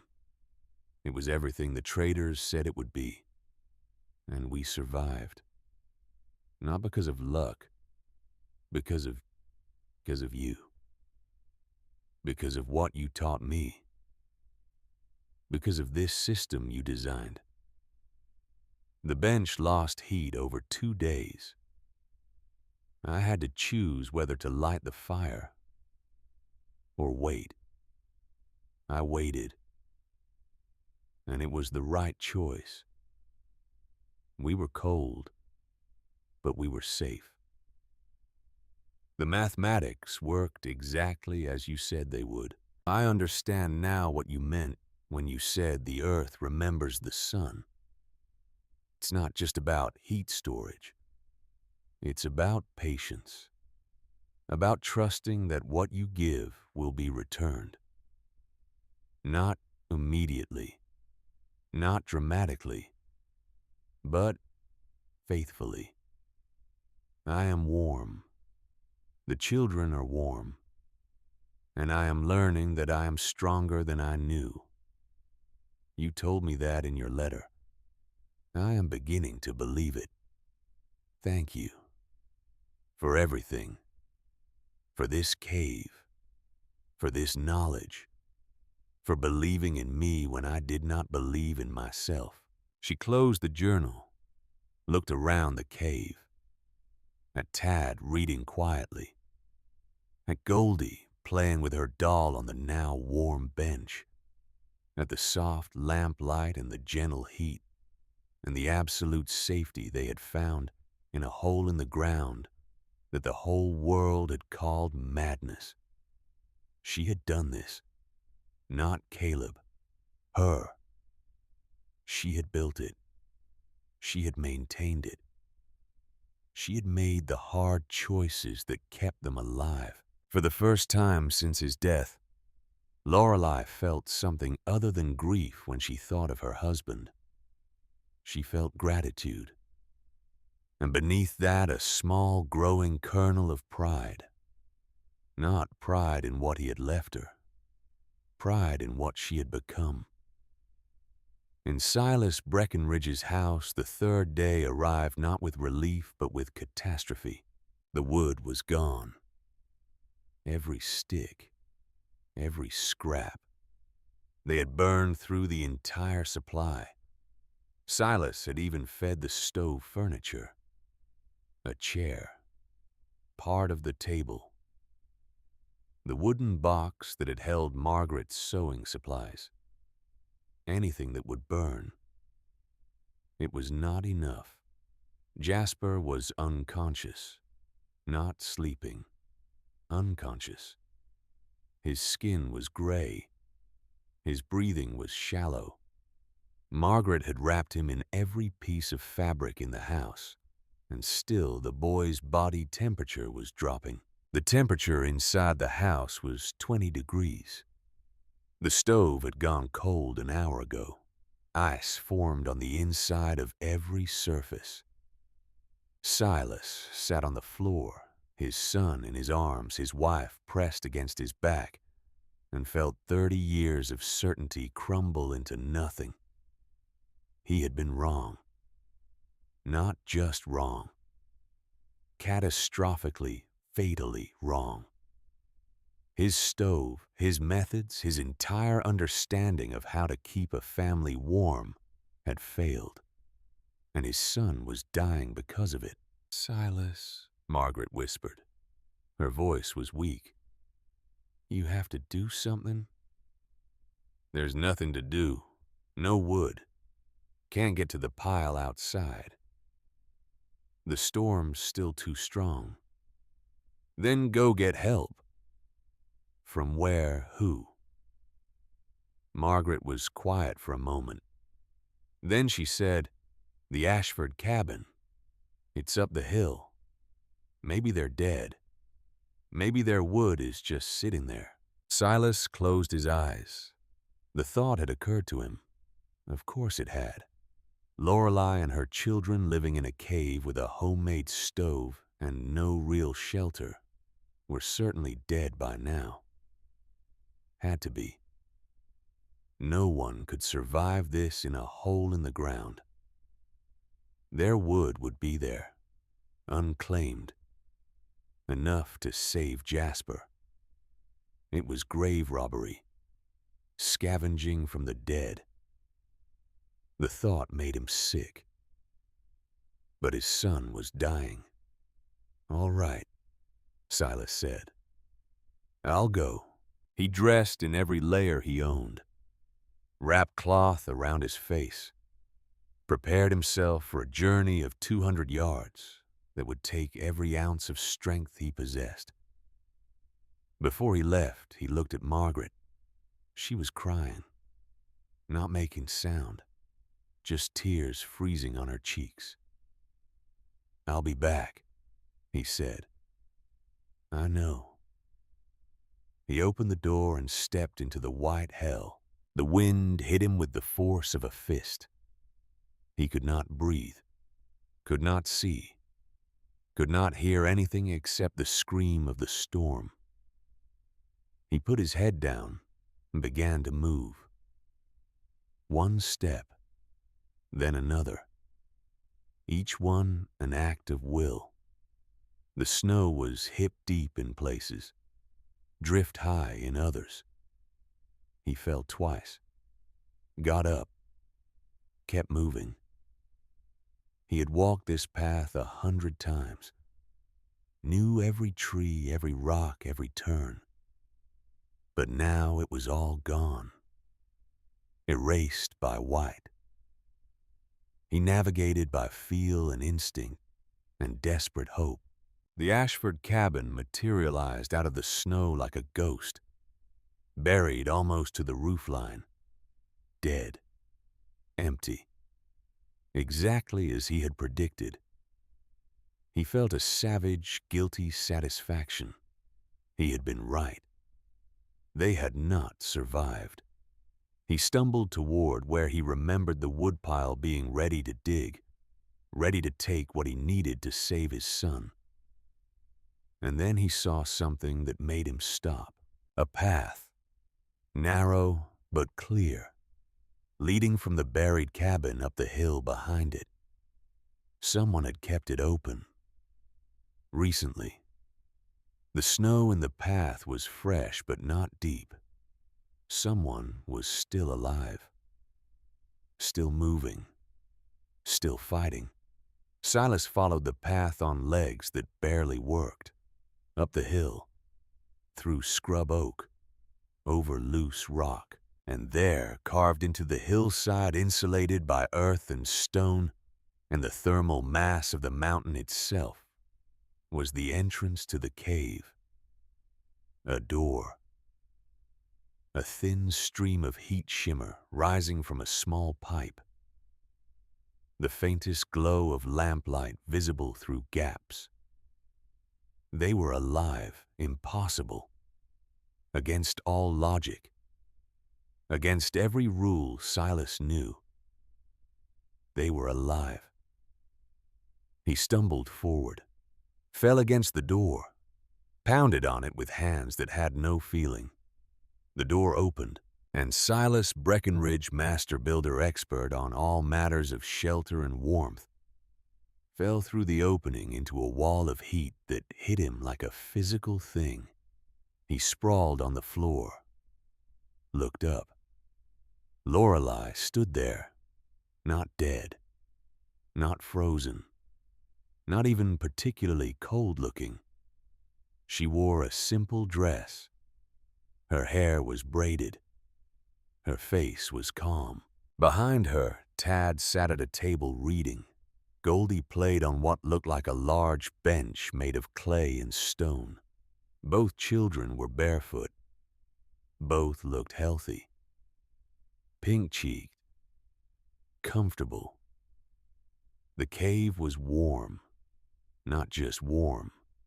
Genuinely, completely, impossibly warm. Warmer than his house had ever been. Warmer than seemed possible without a roaring fire. And yet, there was no fire. The small iron door of the combustion chamber was closed. No flames visible. Just this pervasive, gentle heat that came from everywhere at once. Silas tried to speak. Could not. His jaw would not work. His mind would not process what he was seeing. Lorelei closed the door behind him, shutting out the cold, the storm, the death. She did not say, "I told you so," did not smile with triumph. She simply looked at him with eyes that held understanding and compassion, and a strength he had not seen before. "Mr. Breckenridge," she said quietly, "you're hurt. Let me help you." And Silas Breckenridge, who had come to rob the dead, who had spent 3 months certain this woman was a fool, who had built his entire life on the foundation of his own expertise, began to cry, not from pain, not from cold. From the shattering of everything he thought he knew. From the weight of being catastrophically, unforgivably wrong. From the knowledge that his certainty had nearly killed his son, while this woman's supposed madness had saved hers. Lorelei helped him to the bench. The surface was warm, radiating.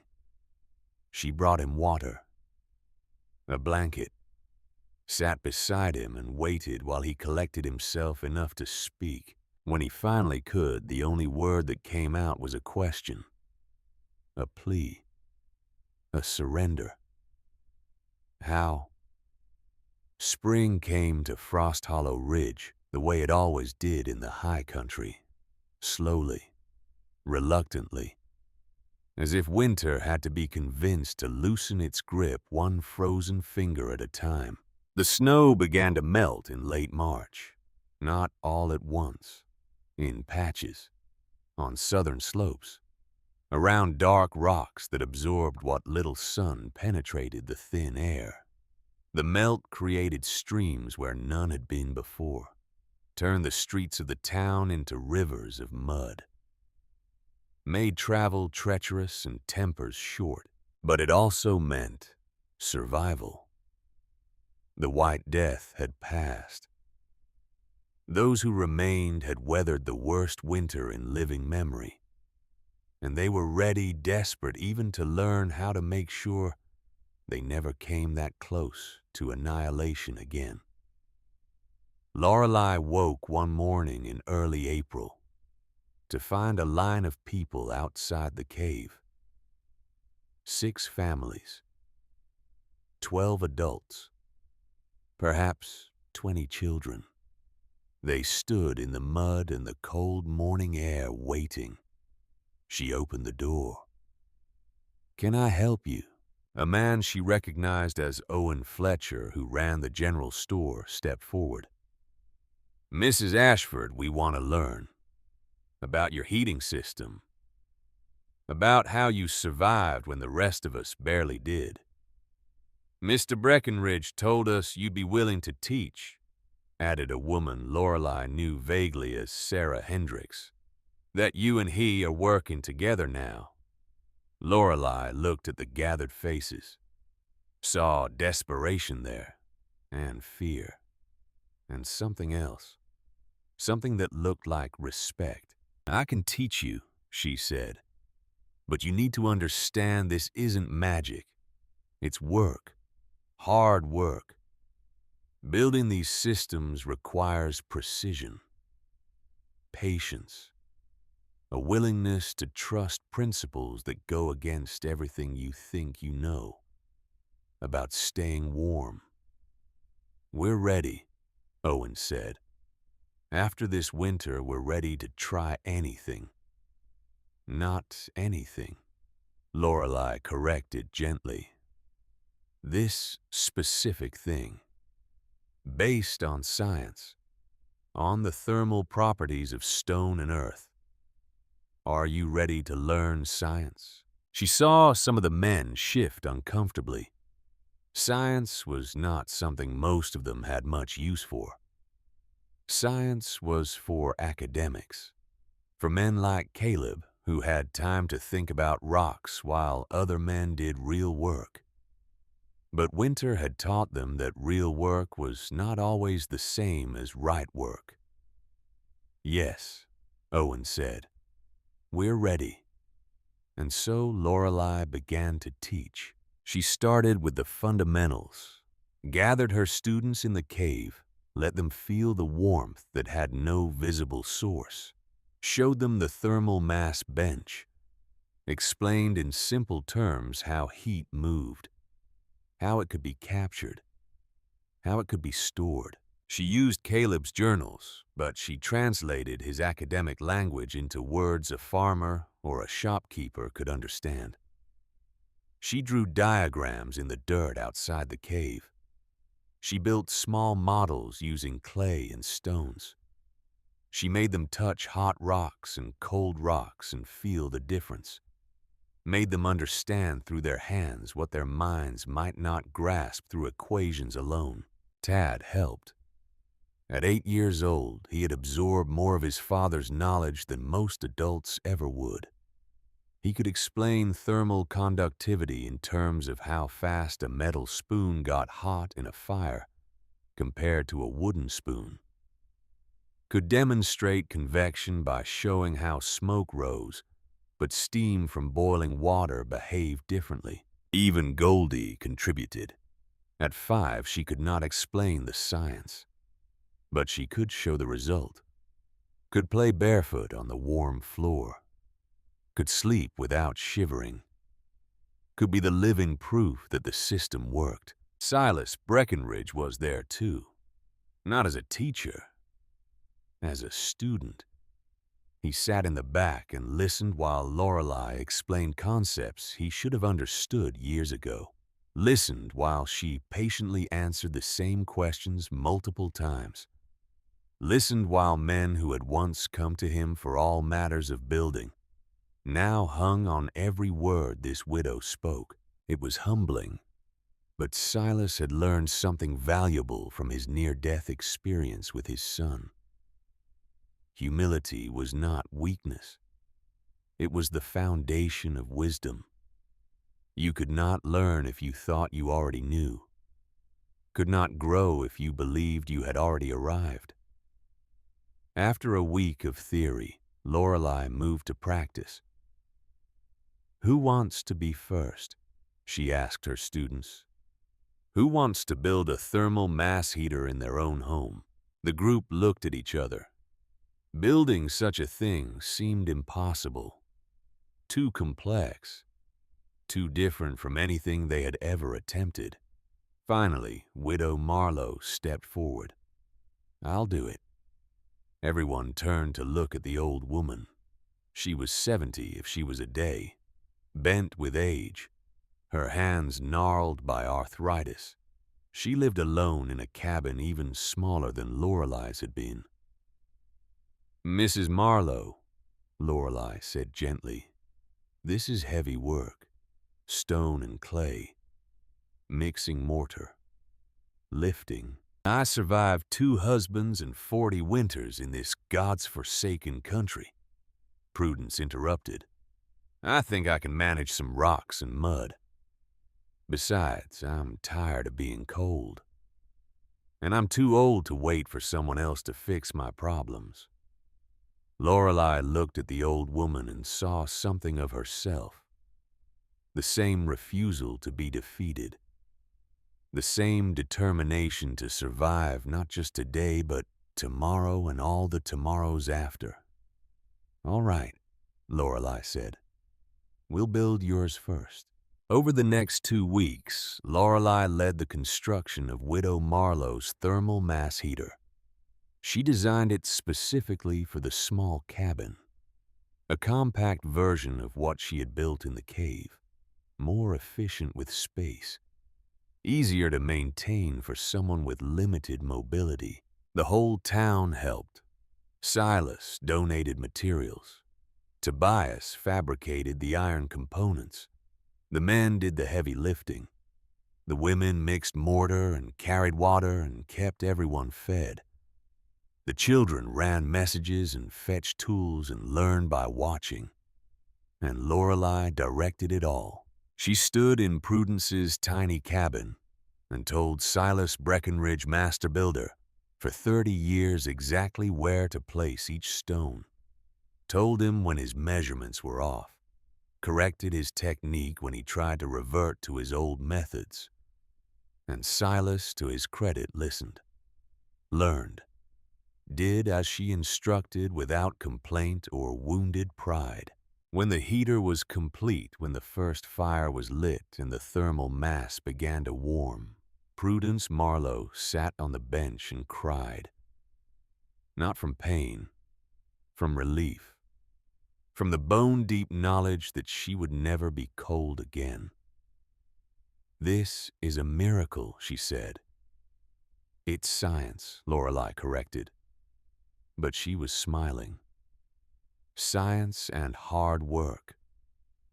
It's still a miracle, just one we built ourselves. That night, after everyone had gone home, after Tad and Goldie were asleep, Lorelei sat alone in her cave and allowed herself to feel something she had not felt in a very long time. Pride. Not pride in what Caleb had left her. Pride in what she had become.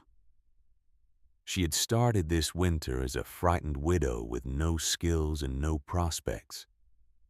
A woman the town pitied. A woman everyone expected to fail. Now she was teaching men twice her age how to heat their homes, was directing construction projects, was being listened to, respected, sought out for her expertise. She pulled out her journal, the one she had been keeping since Caleb's death, the record of her transformation. She turned to a fresh page and wrote, "I have become someone I do not recognize, someone stronger than I knew I could be. Caleb left me knowledge, but I turned that knowledge into action. I built the cave. I survived the winter. I saved our children. And now I am saving others. This is not his legacy anymore. This is mine. I miss him. I will always miss him. But I am learning that grief does not have to be the end of growth. That loss can be the beginning of becoming. I am Lorelei Ashford, and I am more than a widow, more than a mother. I am a builder, a teacher, a woman who knows how to make stone remember fire. And that is enough." She closed the journal, looked around her cave. The warm stone walls, the gently radiating bench, the space that had saved them. Tomorrow she would teach again, would help another family build their own salvation, would spread the knowledge that had kept her alive. But tonight she would simply sit in the warmth and be proud of the woman she had become. The construction of thermal mass heaters spread through Frost Hollow Ridge like a benevolent contagion. By the end of May, 8 families had completed systems. By the end of June, 17. By the time summer reached its peak in August, nearly every home in the town had either built a new heater or was in the process of doing so. The old Iron King stoves sat cold and abandoned, relics of a method that had failed. Some families kept them as secondary heating sources. Most sold them for scrap metal. Tobias melted them down and used the iron to create components for the new systems. It was a revolution. Quiet, but total. A complete transformation of how the town understood warmth and shelter and survival. And at the center of it all was Lorelei. She worked from dawn until dark most days, teaching, consulting, problem solving. Each home was different. Each family had different needs. She learned to adapt the basic principles to fit different spaces, to work within different budgets, to accommodate different levels of skill. She was not working alone. Silas had become her partner in truth. He brought his knowledge of construction, his understanding of materials and load-bearing and structural integrity. She brought the thermal science. Together they created systems that were both effective and beautiful. Silas's son Jasper was there, often learning alongside his father. The boy had recovered fully from his brush with death during the blizzard. But the experience had changed him, made him serious, thoughtful. He watched everything Lorelei did with intense focus, asked questions that showed a mind grasping for deeper understanding. One afternoon in July, Jasper approached Lorelei while she was sketching a design for a particularly challenging installation. "Mrs. Ashford," he said, "can I ask you something?" "Of course, Jasper." "My father says you're smarter than he is about this kind of heating." Lorelei looked up from her work. "Your father is generous in his assessment." "But is it true?" She considered the question, not the surface of it, the deeper implication. What this boy was really asking. "I know things your father doesn't," she said carefully. "And your father knows things I don't. The question isn't who is smarter. The question is who is willing to learn. And father is willing now. Yes, that's what makes him wise. Not that he knows everything, but that he knows he doesn't know everything." Jasper nodded slowly. "I want to be like that. Like you and father. I want to learn things that other people don't know yet." "Then study," Lorelei said. "Read. Ask questions. Don't be afraid to be wrong. Being wrong is how you learn what's right. My father was wrong about you." "Yes. And it almost killed me."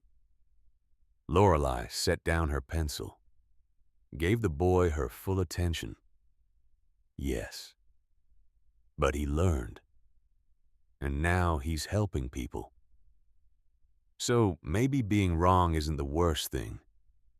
Maybe never admitting you're wrong is the worst thing." "That," Lorelei said softly, "is exactly right." As summer deepened, Lorelei found herself with an unexpected visitor. Reverend Amos Whitfield appeared at the cave one evening, hat in hand, looking uncomfortable. "Mrs. Ashford," he said, "might I have a word?" "Of course, Reverend. Please come in." The old minister entered the cave, slowly looking around with the expression of a man entering foreign territory. He had been one of the last holdouts in the town, had preached that reliance on new methods showed a lack of faith in God's provision, had counseled his congregation to trust in prayer and traditional wisdom. But even Reverend Whitfield could not argue with results. His own church had been brutally cold all winter. Several of his elderly parishioners had nearly died, and he had watched with growing discomfort as the families who adopted Lorelei's methods thrived. "I came to apologize," he said without preamble. "I called your methods ungodly. Said you were trusting in human wisdom instead of divine providence. I was wrong." Lorelei said nothing. Let him continue. "I've been thinking," the Reverend went on, "about the parable of the talents. About how God gives us gifts and expects us to use them. Your husband had the gift of knowledge. You have the gift of taking that knowledge and making it useful. That's not ungodly. That's stewardship." "Thank you, Reverend. I want to learn, want to install one of these systems in the church, so that next winter my congregation doesn't suffer. Will you teach an old fool who should have known better?" Lorelei smiled. "I'll teach anyone willing to learn. Age and previous foolishness are not disqualifying factors." The Reverend laughed, a sound of relief. "Then I'm your student." "Good. We'll start tomorrow."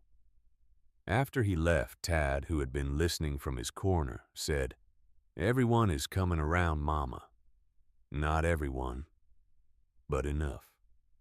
"Why did it take so long? You proved it worked months ago." "Because people don't like to change, especially when changing means admitting they were wrong. It takes courage to learn something new. More courage than most people realize." "Did it take courage for you to build the cave?" Lorelei thought about those desperate days in the fall. The bleeding hands, the doubt, the fear.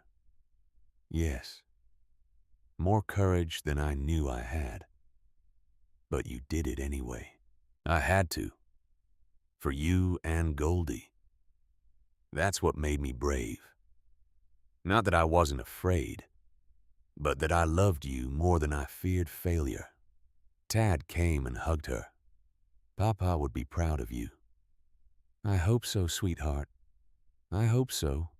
August brought an unexpected discovery. Lorelei was organizing Caleb's journals, preparing to lend some of them to families who wanted to understand the deeper science behind what they were building.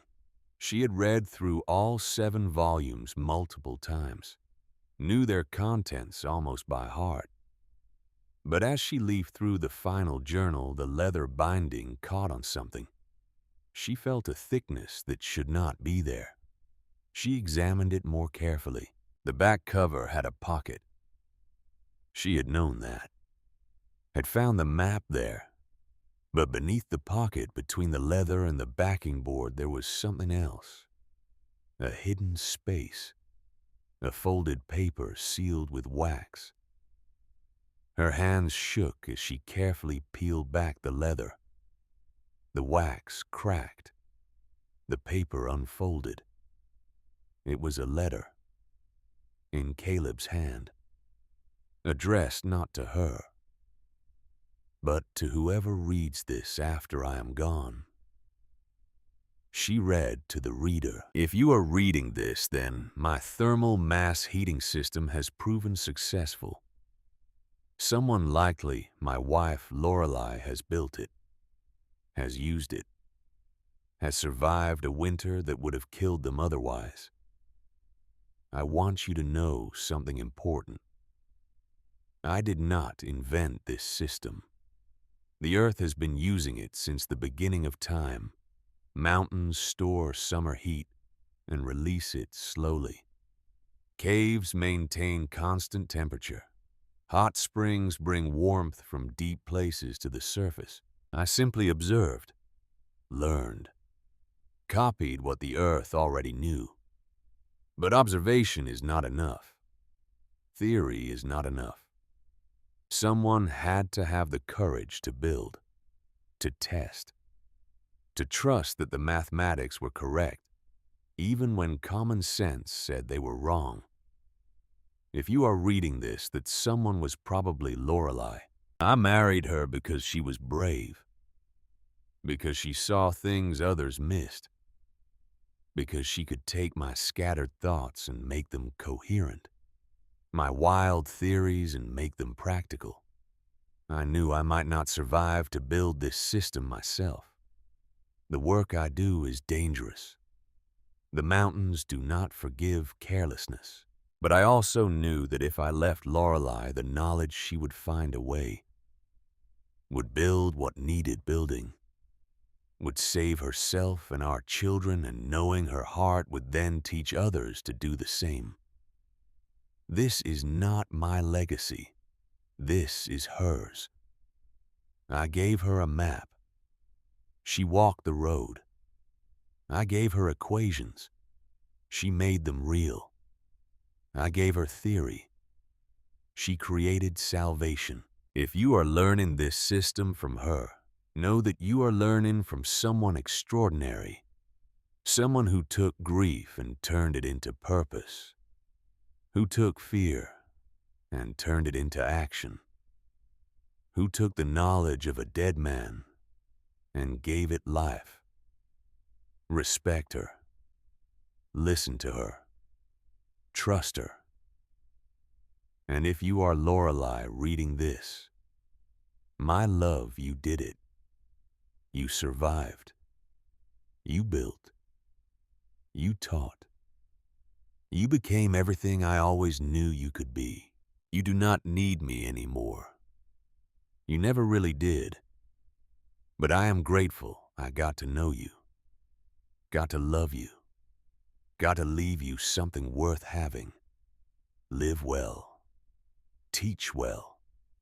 Love our children. And remember, the earth does not forget the sun. And I will never forget you. Yours across whatever distance separates us, Caleb Ashford. Lorelei read the letter 3 times. Then she sat on the bench that she had built with bleeding hands and cried.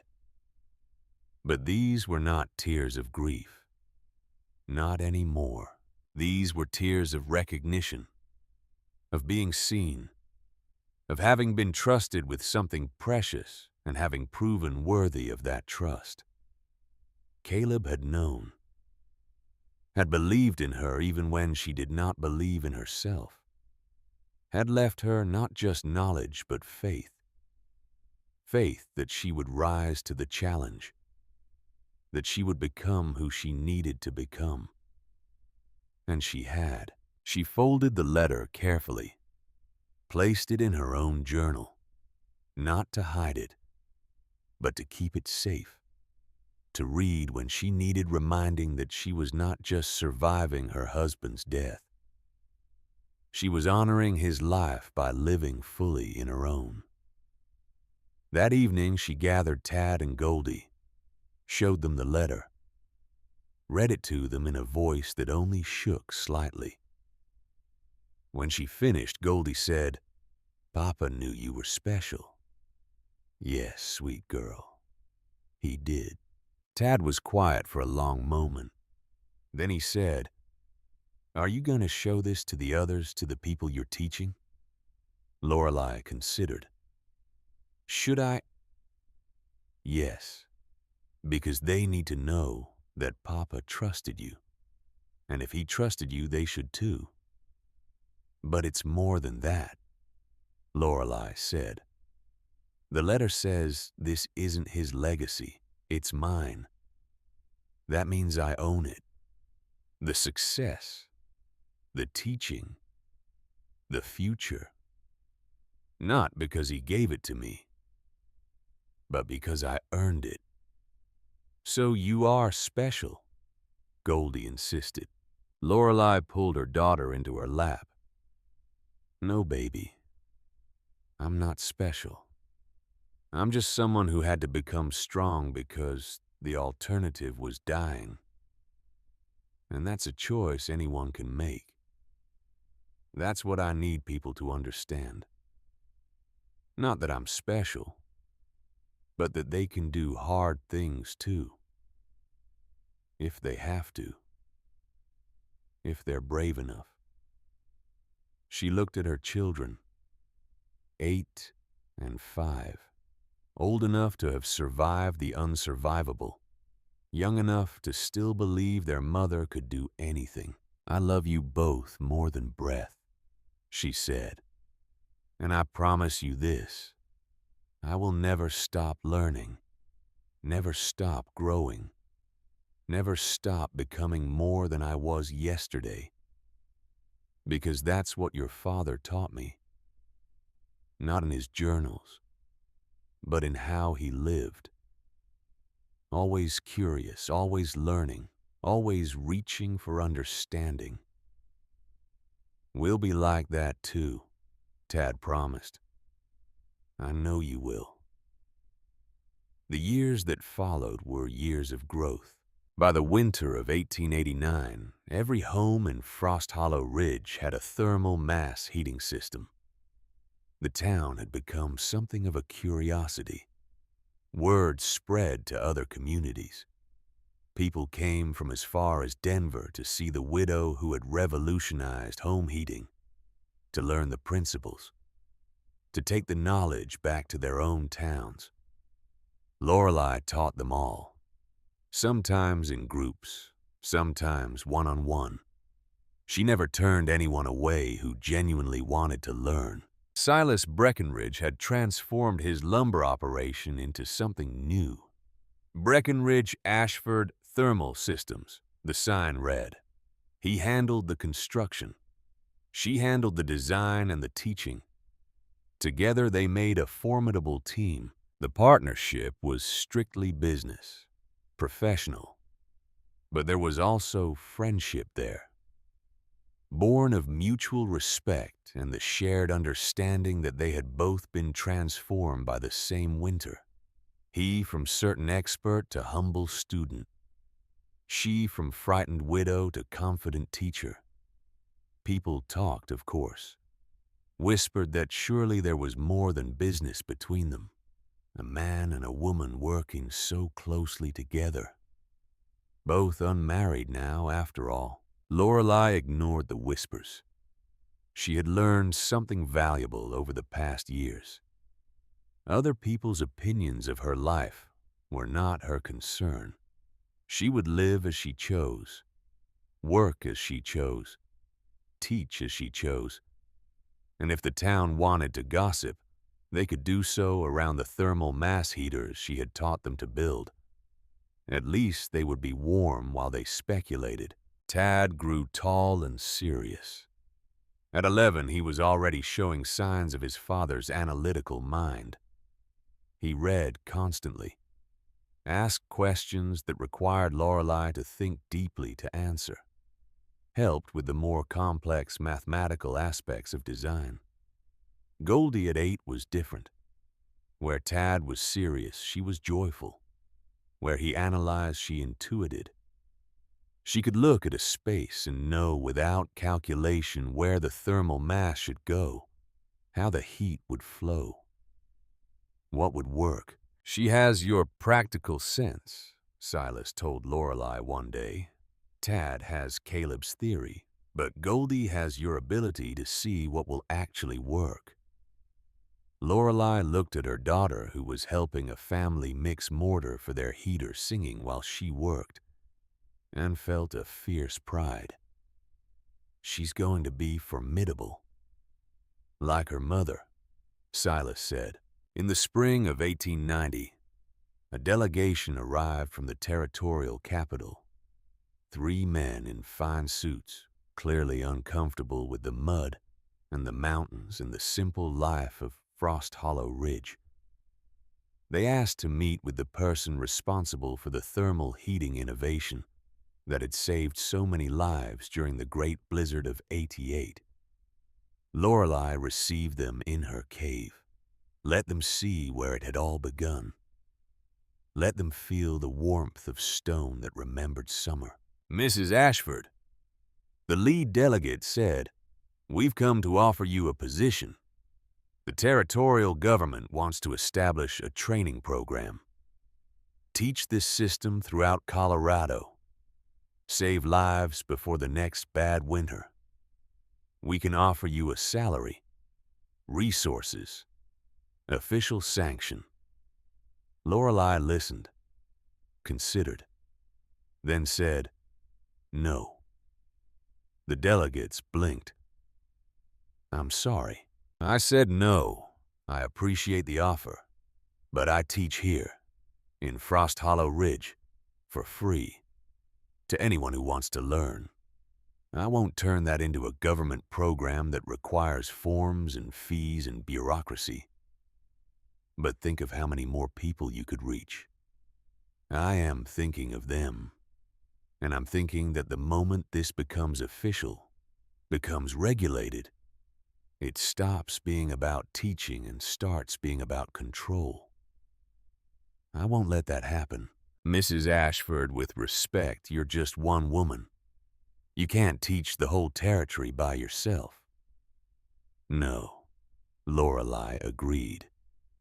"But I can teach people who will teach others, who will teach others. Knowledge spreads like fire if you let it, but only if you don't try to own it, only if you give it away freely." The delegates left frustrated, but Lorelei felt no regret. She had made the right choice, the only choice that honored what Caleb had left her. Knowledge meant to be shared, not sold. Wisdom meant to spread, not be controlled. That evening, Widow Marlowe came to visit. The old woman moved slowly now, her arthritis worsening with each year, but her mind was still sharp. "Heard you turn down the government men," Prudence said, settling onto the warm bench with a sigh of contentment. "I did." "Good. They'd have ruined it. Made it about them instead of about the people who need it. That's what I thought. Prudence was quiet for a moment. Then she said, "You know what you've done, girl? You've given this town something more valuable than warm houses. You've given us dignity. Shown us we don't need to rely on expensive stoves and outside experts. That we can build our own salvation if we're willing to learn. That's worth more than any government program. I just taught what Caleb discovered." "No." Prudence's voice was firm. "You did more than that. Caleb had ideas. You made them real. You survived when we all thought you'd die. You thrived when we thought you'd fail. You taught when you could have lorded it over us. That's not just teaching science. That's teaching how to be human." Lorelei felt her eyes sting. "Thank you, Prudence." "Don't thank me, thank yourself. You earned this, every bit of it." By the winter of 1891, nearly 3 years after the great blizzard, Frost Hollow Ridge looked like a different town. Not physically. The buildings were the same. The streets were still mud in spring and dust in summer. But the people had changed. There was a confidence now. A knowledge that winter, no matter how fierce, could be survived.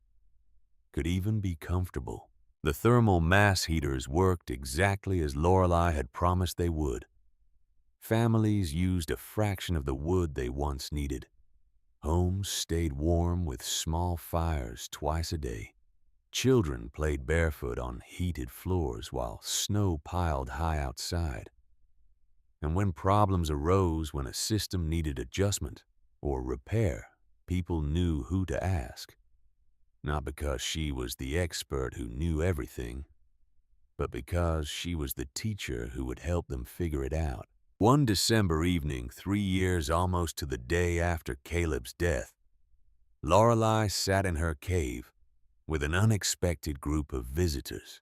Silas was there with Jasper, now 15 and apprenticing as both a builder and a thermal systems designer. Widow Marlowe moving slowly but still sharp as winter wind. Reverend Whitfield, who had become one of her most enthusiastic students. And a dozen others. Families she had taught. People whose lives she had changed. "We wanted to mark the anniversary," Silas said.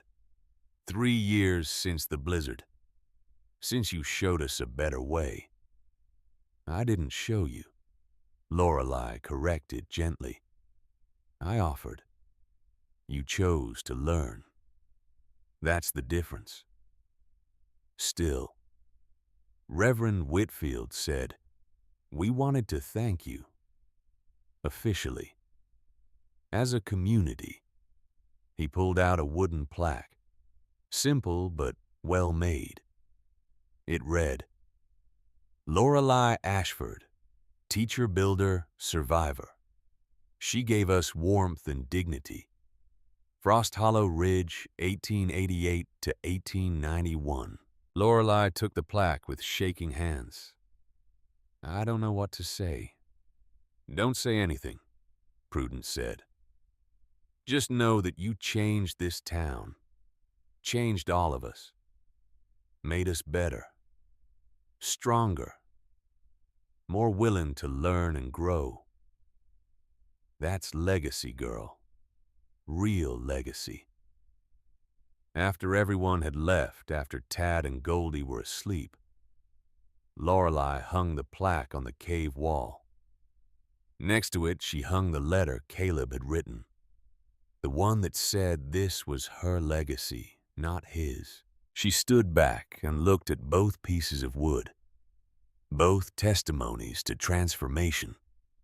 One from a man who had believed in her before she believed in herself. One from a community that had learned to trust her wisdom.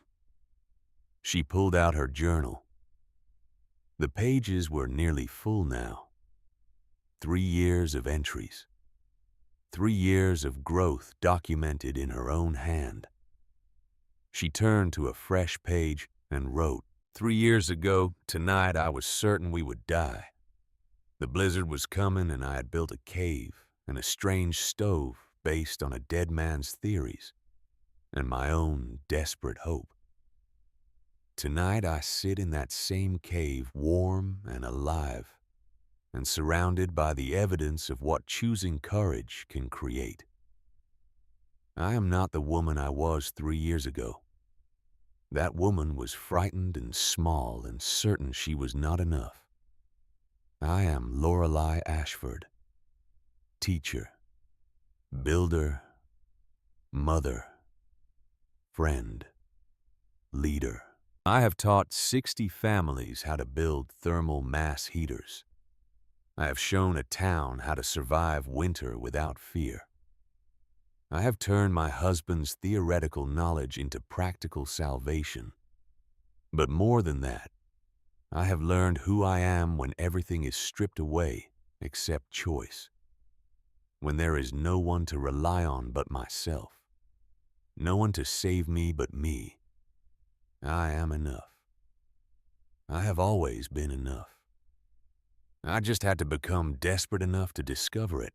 Caleb left me a map, but I walked the road. He left me equations, but I built the solution. He left me love and faith in the conviction that I could do hard things. He was right. I can. I have. And I will continue to do hard things. We'll continue to learn and grow and teach and build. Not because I am extraordinary, but because I chose to be. That is the real lesson. Not how to heat a home, but how to save yourself. How to look at impossible circumstances and refuse to surrender. How to take knowledge and turn it into action. How to become more than you thought you could be. I am Lorelei Ashford, and I am just beginning. She closed the journal, looked around the cave one final time. The thermal mass bench radiated its patient warmth. The stone walls held steady. The space that had started as a desperate gamble had become home, had become a classroom, had become the place where she discovered her own strength. Tomorrow she would teach again, would help another family build their own warmth, would spread the knowledge that had saved her. But tonight she would simply sit in the cave she had built with bleeding hands and a breaking heart, would sit in the warmth of her own making, would allow herself to feel pride and peace and the deep satisfaction of having survived the unsurvivable. Outside, snow began to fall, the first snow of a new winter. But Lorelei did not worry. She knew how to be warm, knew how to survive, knew that winter, no matter how harsh, was just another season, just another challenge to be met with science and courage and the patient wisdom of stone that remembers fire. She placed her hand on the bench, felt the warmth beneath her palm, the heat stored in clay and stone, the earth remembering the sun. And Lorelei Ashford, widow turned teacher woman who had saved herself and then taught others to do the same, smiled. The earth remembered the sun, and she would make sure no one ever forgot the lesson.